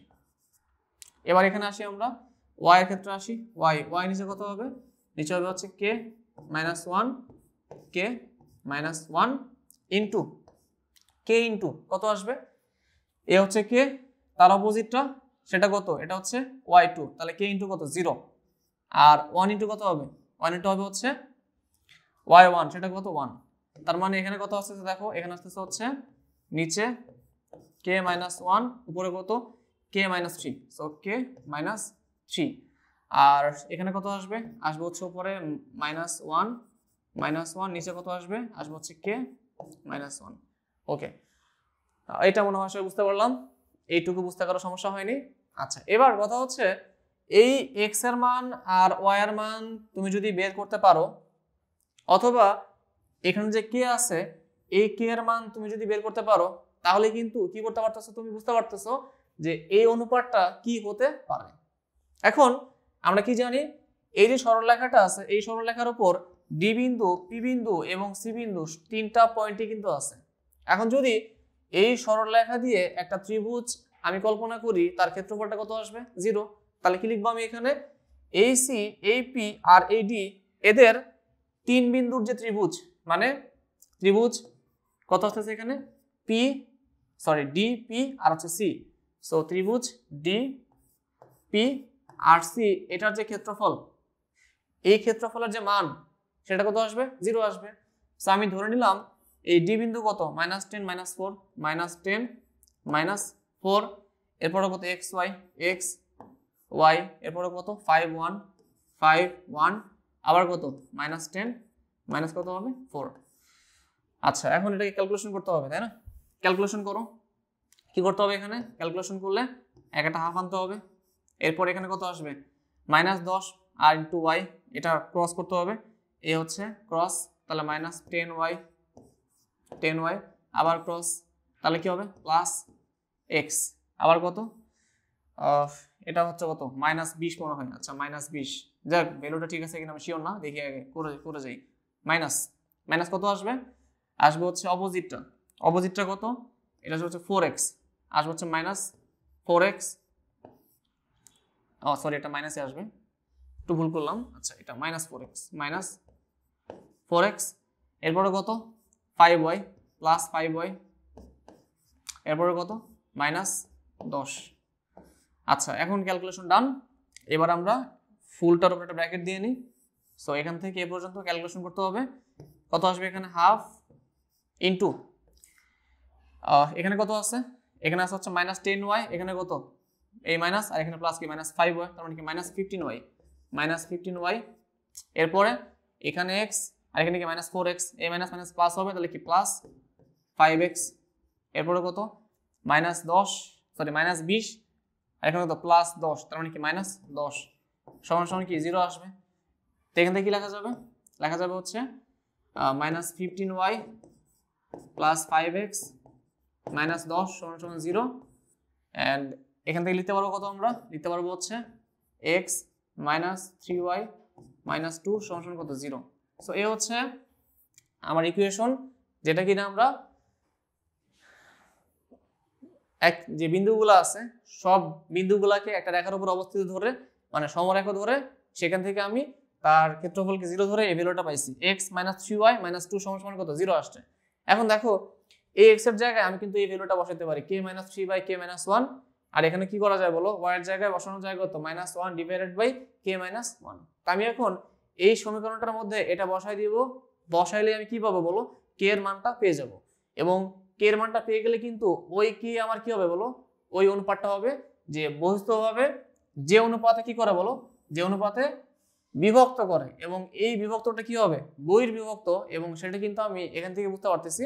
সো আমাদের এই অঙ্কটা আমরা বাসায় প্র্যাকটিস করে নিব, তাহলে কিন্তু আর এই অঙ্কটার মধ্যে আর কোনো সমস্যা থাকবে না। আমি এক করাচ্ছি না, কারণ এই সমীকরণটার মধ্যে x এর জায়গায় এই x এর মানটা বসাই দিবা, আর এই y এর জায়গায় এই y এর মানটা বসাই দিবা, তাহলে কিন্তু কি বল অঙ্কটা চলে আসবে, এবং তাই তোমার হবে অ্যান্সার। সো আমাদের অঙ্কটা ডান। এখন আমরা চলে যাই হচ্ছে আমাদের পরের ম্যাথে। তো একটু দেখি যে পরের ম্যাথটা কি বলা আছে। সো এটার অ্যান্সারটা হচ্ছে 2:1, কে আসবে 2, আর এটা তো 1, 2:1। আচ্ছা, এবার আসে হচ্ছে ত্রিভুজের বিভিন্ন কেন্দ্র। আচ্ছা, ত্রিভুজের বিভিন্ন কেন্দ্র, এখন এটা বলতে আমরা কি বুঝাই? বেসিক্যালি ত্রিভুজের অনেকগুলো কেন্দ্র আছে, তার মধ্যে 4টা কেন্দ্র খুব ইম্পর্টেন্ট। আসি আমরা যেটা আসবে এটা সেন্ট্রয়েড। সেন্ট্রয়েড মানে কি? সেন্ট্রয়েড মানে হচ্ছে মধ্যমা, মধ্যমাগুলোর যে ছেদবিন্দু, ঠিক আছে? সো মধ্যমাগুলোর যে ছেদবিন্দু তাকে আমরা কি বলি? ভরকেন্দ্র বলি। তার মানে সেন্ট্রয়েড মানে হচ্ছে ভরকেন্দ্র। এবং আমরা কি জানি, একটা ত্রিভুজ যদি থাকে, এই ত্রিভুজের একটা শীর্ষ থেকে বিপরীত বাহুর মধ্যবিন্দুর যে জয়েনিং পয়েন্ট, এই হচ্ছে বিপরীত বাহু, তার মধ্যবিন্দু এটা, সো তাদের জয়েনিং পয়েন্ট হচ্ছে এটা। আবার এই শীর্ষ থেকে বিপরীত বাহুর মধ্যবিন্দু হচ্ছে এটা, জয়েনিং পয়েন্ট হচ্ছে এটা। আবার এই শীর্ষ থেকে বিপরীত বাহু এটা, তার জয়েনিং পয়েন্ট হচ্ছে এটা। সো এই হচ্ছে তার জয়েনিং পয়েন্ট। এবং আমরা এটাও জানি যে ভরকেন্দ্র বা যাকে আমরা জি বলে থাকি, এই ভরকেন্দ্রটা ত্রিভুজের প্রত্যেকটা মধ্যমাকে কি করে বলো, মধ্যমাকে একটা অনুপাত, সেটা কত 2:1, 2:1, 2:1 এরকম একটা অনুপাতে বিভক্ত করে। এরপর আসে হচ্ছে এখানে আসি আমরা সার্কামসার্কেল। সার্কামসার্কেল মানে কি? পরিকেন্দ্র। পরিকেন্দ্র মানে কি?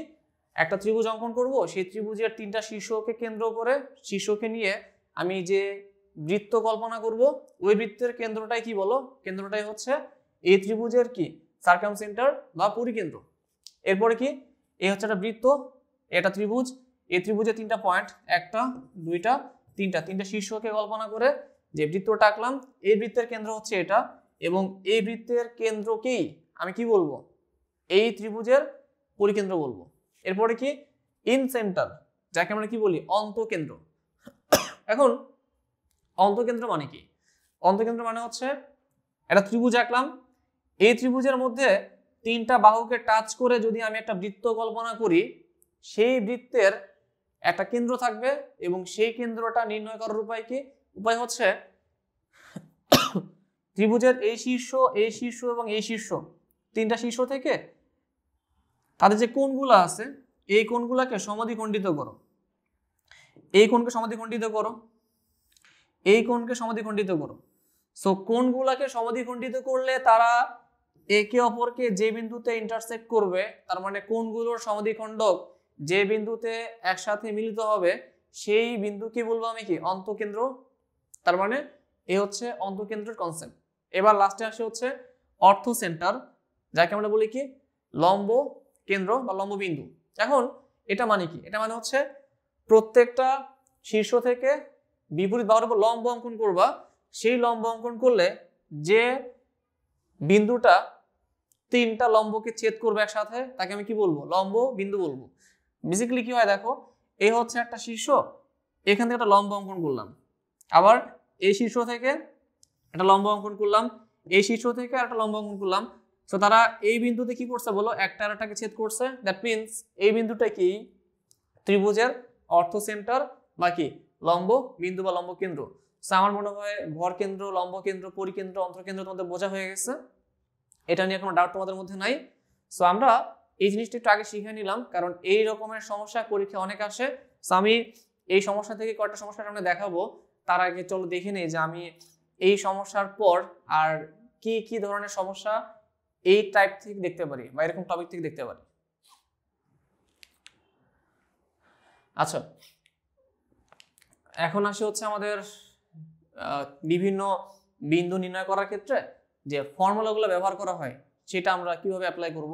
যেমন সবাই জানো, যদি এটা একটা ত্রিভুজ হয়, এই ত্রিভুজের একটা বিন্দু হয় এ, একটা হয় বি, একটা হয় সি, আর এখানে এ, বি আর সি যদি তিনটা বাহুর দৈর্ঘ্যের মান হয়, তাহলে আমি এখান থেকে বলতে পারি ভর কেন্দ্র কত। ভর কেন্দ্র হচ্ছে তিন বিন্দুর ভুজের যোগফল ভাগ কত 3, এবং 3 কোটির যোগফল ভাগ কত হবে 3। এটা সবাই জানো, খুবই সহজ একটা ফর্মুলা, এটা নিয়ে কোনো ডাউট কারো নাই। এরপরে কি আছে দেখো, পরিকেন্দ্র। সো আমরা পরিকেন্দ্র মানে কি জানতাম, পরিকেন্দ্র মানে হচ্ছে তোমার এটা বেসিক্যালি এ হচ্ছে পরিকেন্দ্র। সো একটা বৃত্ত, এই বৃত্তটার যে কেন্দ্র তাই তো পরিকেন্দ্র না। সো যদি এটা একটা বৃত্ত হয়, এই বৃত্তের যে পরিকেন্দ্রটা আছে তা হচ্ছে তোমাকে বের করতে হবে। সো বেসিক্যালি এখানে আমরা বৃত্তের সমীকরণ যেটা আছে সেটা অ্যাপ্লাই করলে কি হয় বলো, বেটার হয়। আচ্ছা, এবার এই হচ্ছে বৃত্তের সমীকরণ এখানে অ্যাপ্লাই করবো আমি। এরপরে কি আছে, অন্তকেন্দ্র।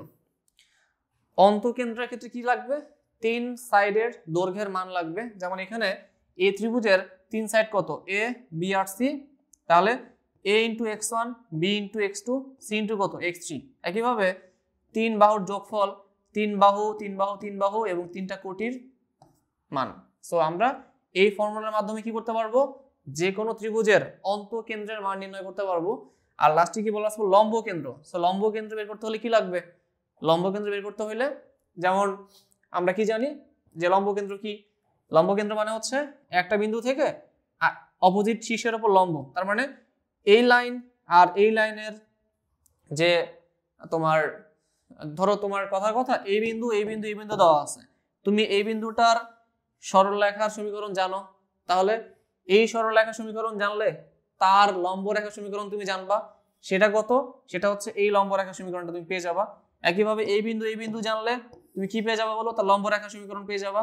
আবার এই বিন্দু জানলে তার লম্ব রেখার সমীকরণ তুমি পেয়ে যাবা। তার মানে এই সরলরেখা এই সরলরেখা এই সরলরেখা বের করার পর তাদের ছেদবিন্দুগুলো বের করলেই তুমি কি পেয়ে যাবা, ওই ত্রিভুজের লম্ব বিন্দু পেয়ে যাবা। ঠিক আছে, ওকে। সো আমরা দেখলাম যে কিভাবে কি করতে হয়, বিভিন্ন বিন্দু নির্ণয় করতে হয়।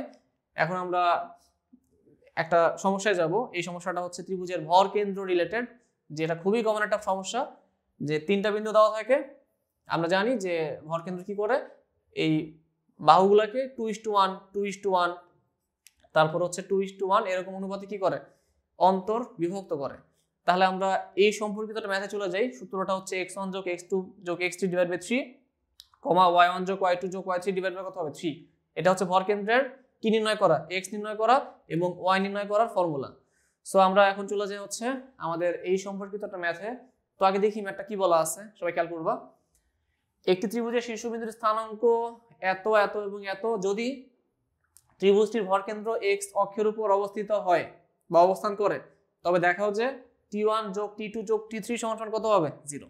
আচ্ছা, এবার আমরা কি জানি যে ভর কেন্দ্র নির্ণয় করার যে ফর্মুলা সেটা কত, ভর কেন্দ্র হচ্ছে ধরলাম x, y, এবং সেখানে কি করতে হয়, প্রথমে এখানে ভুজগুলোকে যোগ করতে হয়, 3 দিয়ে ভাগ করতে হয়। সেটা কত, a t1 square plus a t2 square plus a t3 square divided by কত বলো 3। আচ্ছা, এটা হচ্ছে ভুজ। আর একসাথে করে ফেলি, এরপরে কি আসবে, কোটি আসবে। কোটি কত আসবে, সরি বারবার ভুল করতেছি আজকে। সো কোটি আসবে হচ্ছে উপরে 281 282 283, সো 281 প্লাস 282 প্লাস হচ্ছে 283 ডিভাইডেড বাই কত বলো 3। আচ্ছা, এখন খেয়াল করো, এ হচ্ছে একটা x অক্ষ রেখা, এ একটা y অক্ষ রেখা। যদি ভর কেন্দ্রটা x অক্ষের উপর অবস্থিত হয় তাহলে এটার x এর মান x থাকবে, y এর মান কত হবে 0। তাহলে যদি ভর কেন্দ্র x অক্ষের উপর অবস্থিত হয় তাহলে এখানে যে y এর মানটা দেওয়া আছে, এই y এর মান, এই হচ্ছে y এর মান, এটার মান কত আসবে বলো 0 আসবে। এটা ধরতে হবে কত 0।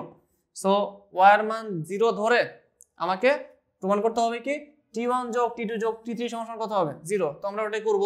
তাহলে কি লেখা যায়, যদি y 0 হয় তো 0 মানে কি লেখা যাবে এখানে 2at1 plus 2at2 plus 2at3 divided by কত বলো 3 হবে। সেখান থেকে কি লেখা যাবে হচ্ছে 3 into 0 মানে কি 0 আর 2 এর সবগুলো থেকে কমন 2 এ বাদ, তাহলে কি লেখা যাবে এখান থেকে t1 plus t2 plus t3 সমান সমান 0 এবং এই হচ্ছে আমার এই অঙ্কের অ্যান্সার এবং এটাই তোমাকে দেখাইতে বলা হয়েছে। সো আমার মনে হয় অঙ্কটা খুবই সহজ ছিল। তো আমরা চলে যাই আমাদের পরের অঙ্কে। সো এটা আমাদের আরেকটা সমস্যা, এই সমস্যাটা খুবই সহজ একটা সমস্যা আর এই সমস্যাটা অনেক কিছু সমস্যা হয়, ঠিক আছে। আচ্ছা, তো এখন এই সমস্যাটা আমরা কিভাবে সলভ করব, এটা খুবই খুবই ইম্পর্টেন্ট একটা সমস্যা, একটা প্রবলেম ত্রিভুজের ক্ষেত্রে। তাহলে আমরা দেখি যে কিভাবে এই সমস্যাটা সলভ করা যায়। তাকে পরি অঙ্কটা কি বলছে, খেয়াল করো কি বলছে এখানে। OPQ ত্রিভুজের শীর্ষবিন্দু তিনটির স্থানাঙ্ক যথাক্রমে 0 0 a cos beta, minus a sin beta এবং a sin alpha, a cos alpha. এরপর কি বলছে, দেখাও যে আলফা সমান সমান বিটা হলে ত্রিভুজটির ক্ষেত্রফলের মান সবচেয়ে বড় হবে এবং সবচেয়ে বড় মানটি বের করো। বিশাল অঙ্ক, তাই না? আচ্ছা, তো আমার নিজেরই অঙ্কটা দেখে খুব খারাপ লাগতেছে, তোমাদেরও খারাপ লাগতেছে। আচ্ছা, তো অঙ্কটা খুবই মানে সহজ একটা অঙ্ক, ঠিক আছে, ভয় পাওয়ার কিছু নেই। তো ফার্স্ট অফ অল ত্রিভুজ আঁকলাম, এটা ত্রিভুজ ধরলাম, ত্রিভুজের কি বিন্দু বলছে OPQ ধরলাম, এ হচ্ছে O ইচ্ছা মতো, এ হচ্ছে P, এ হচ্ছে Q নিলাম, র্যান্ডমলি নিলাম, তিনটা বিন্দু নিলাম। এরপরে কি বলা আছে, O বিন্দু কত 0, 0, তারপর P কত a cos beta minus a sin beta. আচ্ছা, a cos beta minus a sin beta. একইভাবে Q এর মান দেওয়া আছে কত, সেটা a sin alpha, a cos alpha, a sin alpha, sin alpha, a cos alpha. আচ্ছা, এখানে একটু লেখা খারাপ হয়ে গেছে, দেখে নিও, বুঝে নিও, ঠিক আছে। আচ্ছা, এখন কি করবো, ক্ষেত্রফল করবো, ঠিক আছে। দেখি যে কি বলা হচ্ছে যে আলফা সমান সমান বিটা হলে ক্ষেত্রফলের মান কি হবে বলো, ম্যাক্সিমাম হবে, ম্যাক্সিমাম সবচেয়ে বড়, সো ম্যাক্সিমাম ক্ষেত্রফল হবে। তো দেখি আমরা ট্রায়াঙ্গেল OPQ এটা কত আসে, এটা আসবে হচ্ছে হাফ ইন্টু ফার্স্টে কত 0 0, এরপরে কত a cos beta minus a sin beta, এরপরে কত a sin alpha, a cos alpha, a sin alpha, এরপর হচ্ছে a cos আলফা, এখানে কত আবার 0 0 রিপিট হবে, তাই না? আচ্ছা, সো আমরা কি করলাম, a বিন্দু থেকে এই বিন্দুতে আসলাম, এই বিন্দু থেকে এই বিন্দু, আবার এখান থেকে এখানে আসলাম, এই বিন্দুতে আসলাম, এখান থেকে আবার এই বিন্দুতে আসলাম, আর কি এই বিন্দুতে আসলাম। সো আমি কি করতেছি বলো, 4 বার বিন্দুগুলোকে টাচ করতেছি, এই কারণে এটাকে 4 বার লিখলাম আমি। এখন আমি আমাদের বেসিক ফর্মুলায় চলে যাব। বেসিক ফর্মুলায় কি ক্রস করতে হয় না, ক্রস করো 0, এটাও 0, তাহলে কি থাকতে শুধুমাত্র থাকতেছে হচ্ছে এখানে আমাদের একটা হাফ থাকবে আর হচ্ছে কি থাকবে a cos beta into a cos alpha. আচ্ছা, এটা মাইনাস কি আসবে হচ্ছে এটাও 0, এটাও 0, তাহলে কি আসবে মাইনাস a আর এখানে a, তার মানে আসবে হচ্ছে এটা প্লাস হয়ে যাবে, তাহলে a sin alpha into a sin beta. আচ্ছা, এই তো, সো এটা লেখার দরকার নেই, শর্টকাটে করে ফেলছি। আচ্ছা, এবার কি লেখা যাবে, এখানে একটা হাফ লিখবো এখানে আমরা, ইন্টু এখানে একটা a আছে, a আর a মানে a স্কয়ার, একটা a স্কয়ার কমন যাবে, তাহলে কি থাকে cos beta cos alpha sin beta. এটার ফর্মুলা কি, ফর্মুলা হচ্ছে cos আলফা মাইনাস বিটা। আচ্ছা, এখন ত্রিভুজের ক্ষেত্রফলটা কি আসলো, half into a square cos alpha minus beta. এখন এই cos আলফার মান যদি ম্যাক্সিমাম হয়, ম্যাক্সিমাম ভ্যালুর সাথে এটাকে মাল্টিপ্লাই করলে ম্যাক্সিমাম ত্রিভুজের ক্ষেত্রফল পাওয়া যাবে। আর cos আলফার এই যে মানটা আছে পুরোটা আলফা মাইনাস বিটা, এটার মান যদি মিনিমাম হয় তাহলে মিনিমাম ক্ষেত্রফলটা পাবো। এখন ম্যাক্সিমাম ক্ষেত্রফল আমরা কখন পাই, মানে ম্যাক্সিমাম ভ্যালু cos এর ক্ষেত্রে কখন আসে, যখন +1 হয়, আর cos এর ক্ষেত্রে +1 মানে কত cos 0, তাই না? তাহলে এখানে 0 হওয়া লাগবে, তার মানে cos আলফা মাইনাস বিটা, একটু লিখে দিই সাইডে আমি, এখানে আসবে হচ্ছে cos আলফা মাইনাস বিটা সমান 1 হলে ম্যাক্সিমাম হবে, আর cos এর ক্ষেত্রে আলফা মাইনাস বিটা এটা আসবে হচ্ছে তোমার 0 আর কি, ঠিক আছে 0, তার মানে এখানে আসতেছে কত আলফা সমান কি বলো বিটা। ওকে, তার মানে alpha minus cos alpha minus বিটার মান ম্যাক্সিমাম হচ্ছে যখন +1 হয়, আর +1 মানে কত হয় যখন কজ এর মান হয় 0 ডিগ্রি, তার মানে আলফা মাইনাস বিটা কত হবে 0 হবে, সো আলফা মানে কি beta, so alpha equals to beta. তো আলফা আর বিটা হইলে কি হয় বলো, এখানে আমি সবচেয়ে বড় ত্রিভুজের ক্ষেত্রফল পাবো, এবং যদি আমি এখানে বসায় দিই কত সেটা আলফা আর বিটা সমান, তাহলে আলফা মাইনাস আলফা তাহলে কি হবে, অথবা বিটা মাইনাস বিটা তাহলে কত হবে 0, cos 0 মানে কত হবে 1, তার মানে আসতেছে কত হাফ a স্কয়ার, তার মানে এই হচ্ছে হাফ অফ a স্কয়ার, এবং এটাই হচ্ছে এই ত্রিভুজের সবচেয়ে ম্যাক্সিমাম ভ্যালু এবং সবচেয়ে বড় মান। ঠিক আছে, তাহলে আমার মনে হয় না এই রকমের কোনো সমস্যা যদি পরীক্ষা আসে তোমাদের কোনো সমস্যা হবে। এখানে আমি cos দিয়ে করছি, এখানে হয়তো sin আসতে পারতো, আর tan আসতে পারতো, cot আসতে পারতো, যে কোনোটা আসতে পারতো, তুমি বুঝে বুঝে কি করবো বলো এটাকে অ্যাপ্লাই করবো। ঠিক আছে, ওকে। আর এখানে যে ফর্মুলাটা আছে cos beta cos alpha sin beta, এটা কিন্তু মনে রাখা লাগবে। তোমরা অনেকেই দেখা যায় ম্যাথ করো, ধিদ্ধাপ ম্যাথ করো, বাট ফর্মুলা মুখস্থ রাখো না।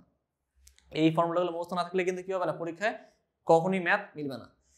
ওকে, তো আমরা এখন চলে যাচ্ছি আমাদের পরের অঙ্কে। আচ্ছা, এটা উত্তরটা দেওয়া আছে এখানে, হাফ অফ a স্কয়ার, যা একটু আগে করলাম, এখন আর দেখে লাভ কি। আচ্ছা, এবার আমি আসি পরের অঙ্কে। ত্রিভুজ সংক্রান্ত কিন্তু সমস্যা আছে এখানে, সমস্যা দুইটা আছে, দুইটা অঙ্ক তোমাদের জন্য হোমওয়ার্ক, তোমরা তুলে নাও ম্যাথটা। ম্যাথটা হচ্ছে স্পেস দিয়ে আমি, প্রথম ম্যাথ হচ্ছে এটা আর সেকেন্ড ম্যাথ হচ্ছে এটা। আশা করতেছি এতক্ষণ যে অঙ্কগুলা করলা সেটা করার পর তোমাদের এই সম্পর্কিত অঙ্ক করতে কোনো সমস্যা হবে না, বাসায় একা একা প্র্যাকটিস করে নিতে পারবা। তো চলো আমরা চলে যাই আমাদের পরের ম্যাথে। এটার অ্যান্সার হচ্ছে এটা। আচ্ছা, আর এটা তো বলাই আছে পি বর্জিত হবে, তার মানে ক্ষেত্রফলে কোনো পি থাকবে না, এটা বলাই আছে। আর পরেরটা অ্যান্সার হচ্ছে এটা, একটু বড় অঙ্ক, বড় অ্যান্সার, এটা দেখে নিবা সবাই।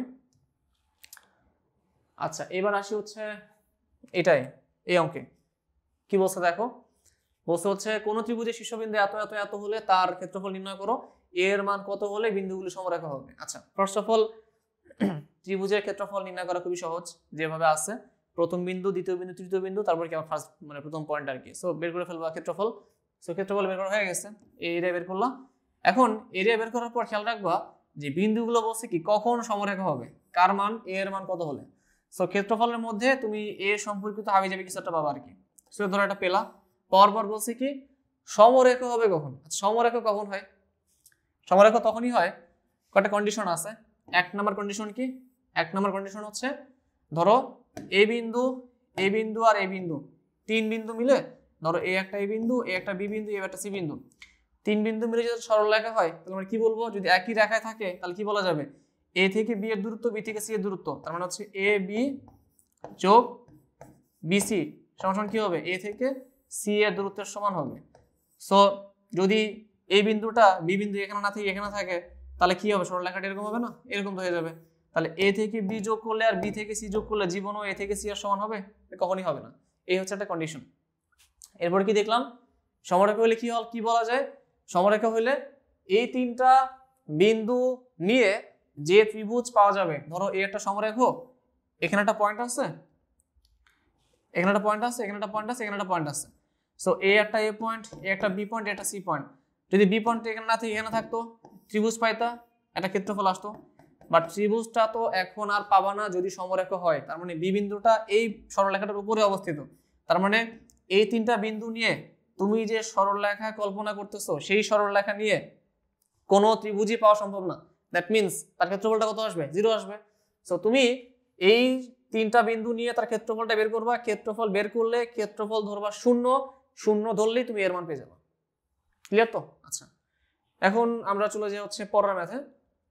অ্যান্সারটা দেখে নাও, অ্যান্সারটা হচ্ছে এটা, ক্ষেত্রফল হচ্ছে এটা, আর এটার এটা করে দিই এখানে, যেহেতু ভালো লাগতেছে ওটা দেখে আর কি আমার। তো এখানে হচ্ছে ক্ষেত্রফলটা কত, হাফ, হাফ হচ্ছে 2a - 1, এটা কত ধরতে হবে, 0 ধরতে হবে, এ হাফ বাদ হয়ে যাবে, তাহলে এ কত আসবে, এ আসবে হচ্ছে হাফ।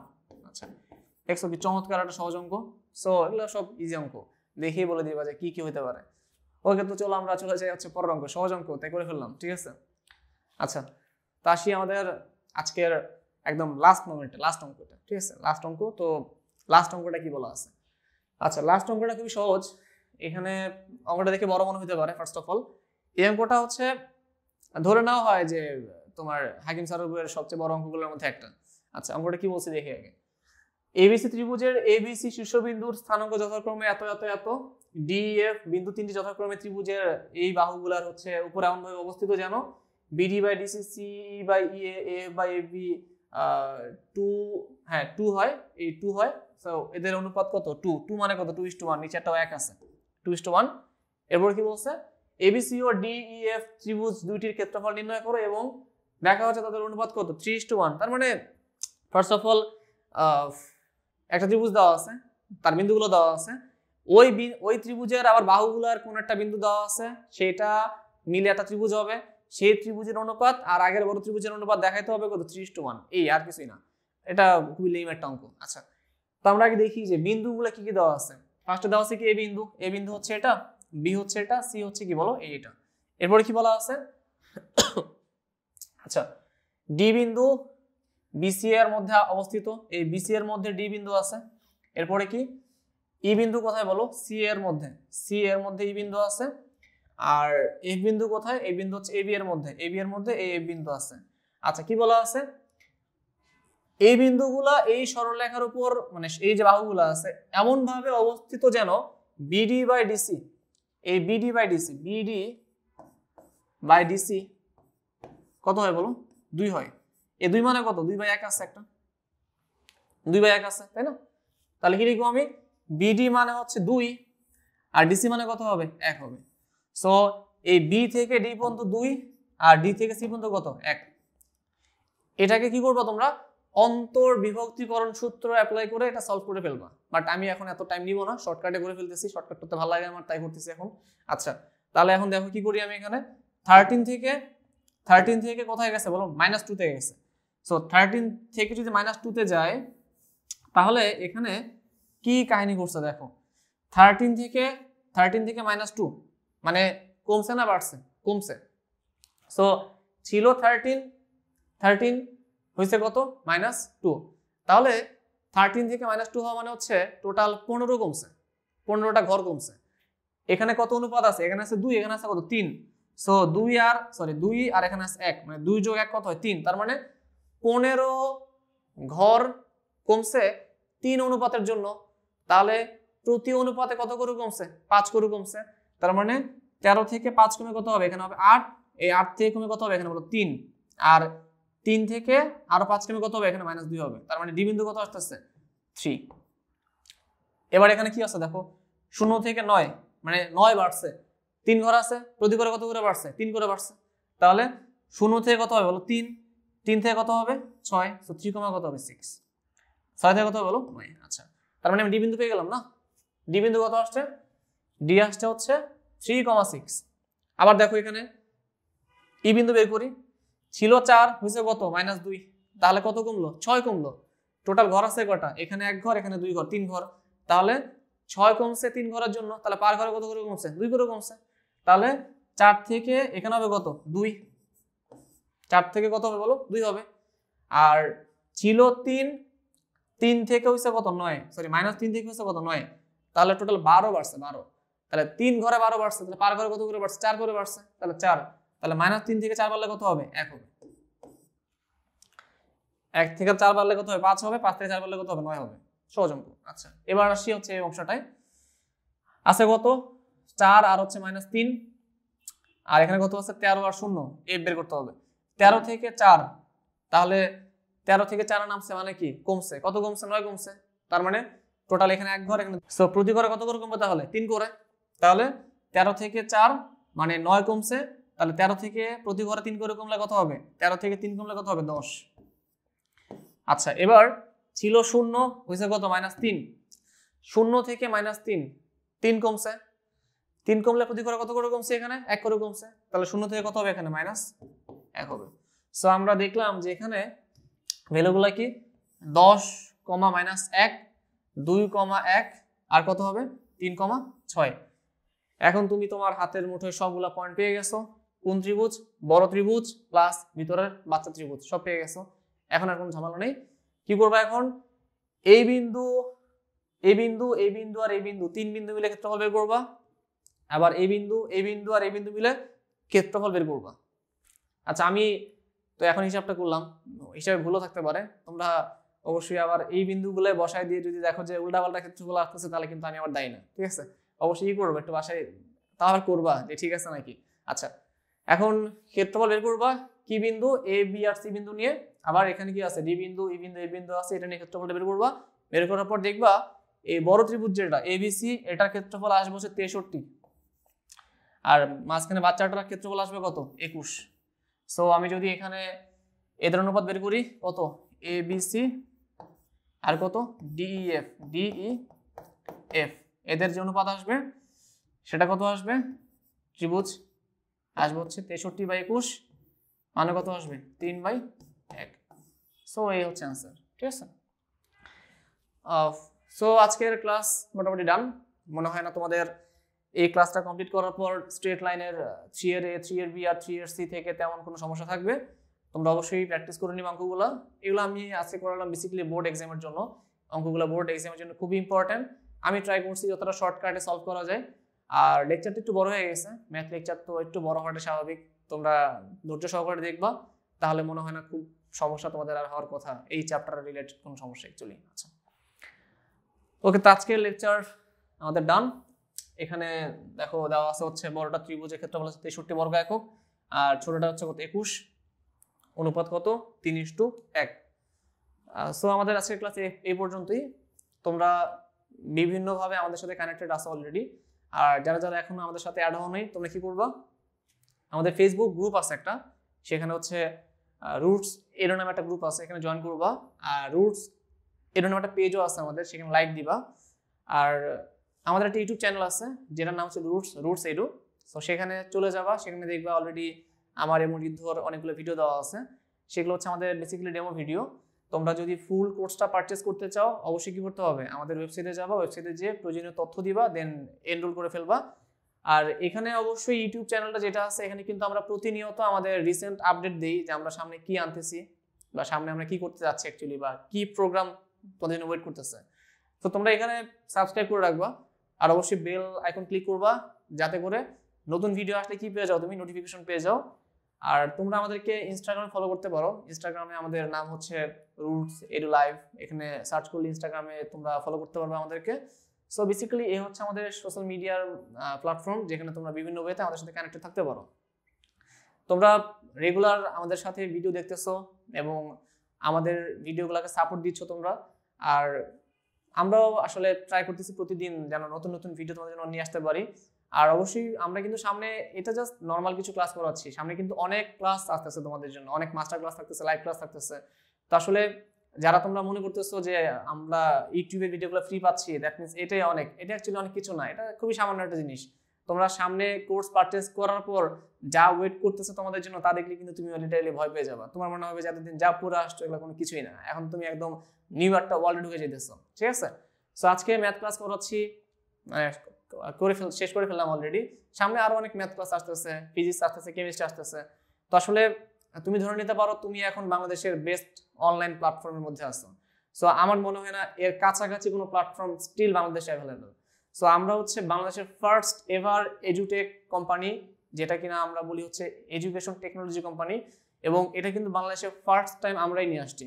এখন আমাদের টার্গেট হচ্ছে বাংলাদেশের প্রতিটা আনাচে কানাচে যেন রুটস এডুর যে নামটা সেটা পৌঁছে যায়, এবং তোমরা যেন অ্যাকচুয়ালি প্রপার এডুকেশনে ফিল নিতে পারো। দেখো আমরা যে কোর্সটা তোমাদের দিচ্ছি এই কোর্সটা কিন্তু আসলে এত স্বল্প মূল্যে কোথায় দেওয়ার কথা না, বাট আমরা কিন্তু প্রতিদিন যতটা সম্ভব ভিডিও বানাচ্ছি, এবং যতটা দ্রুত সম্ভব ভিডিও বানাচ্ছি।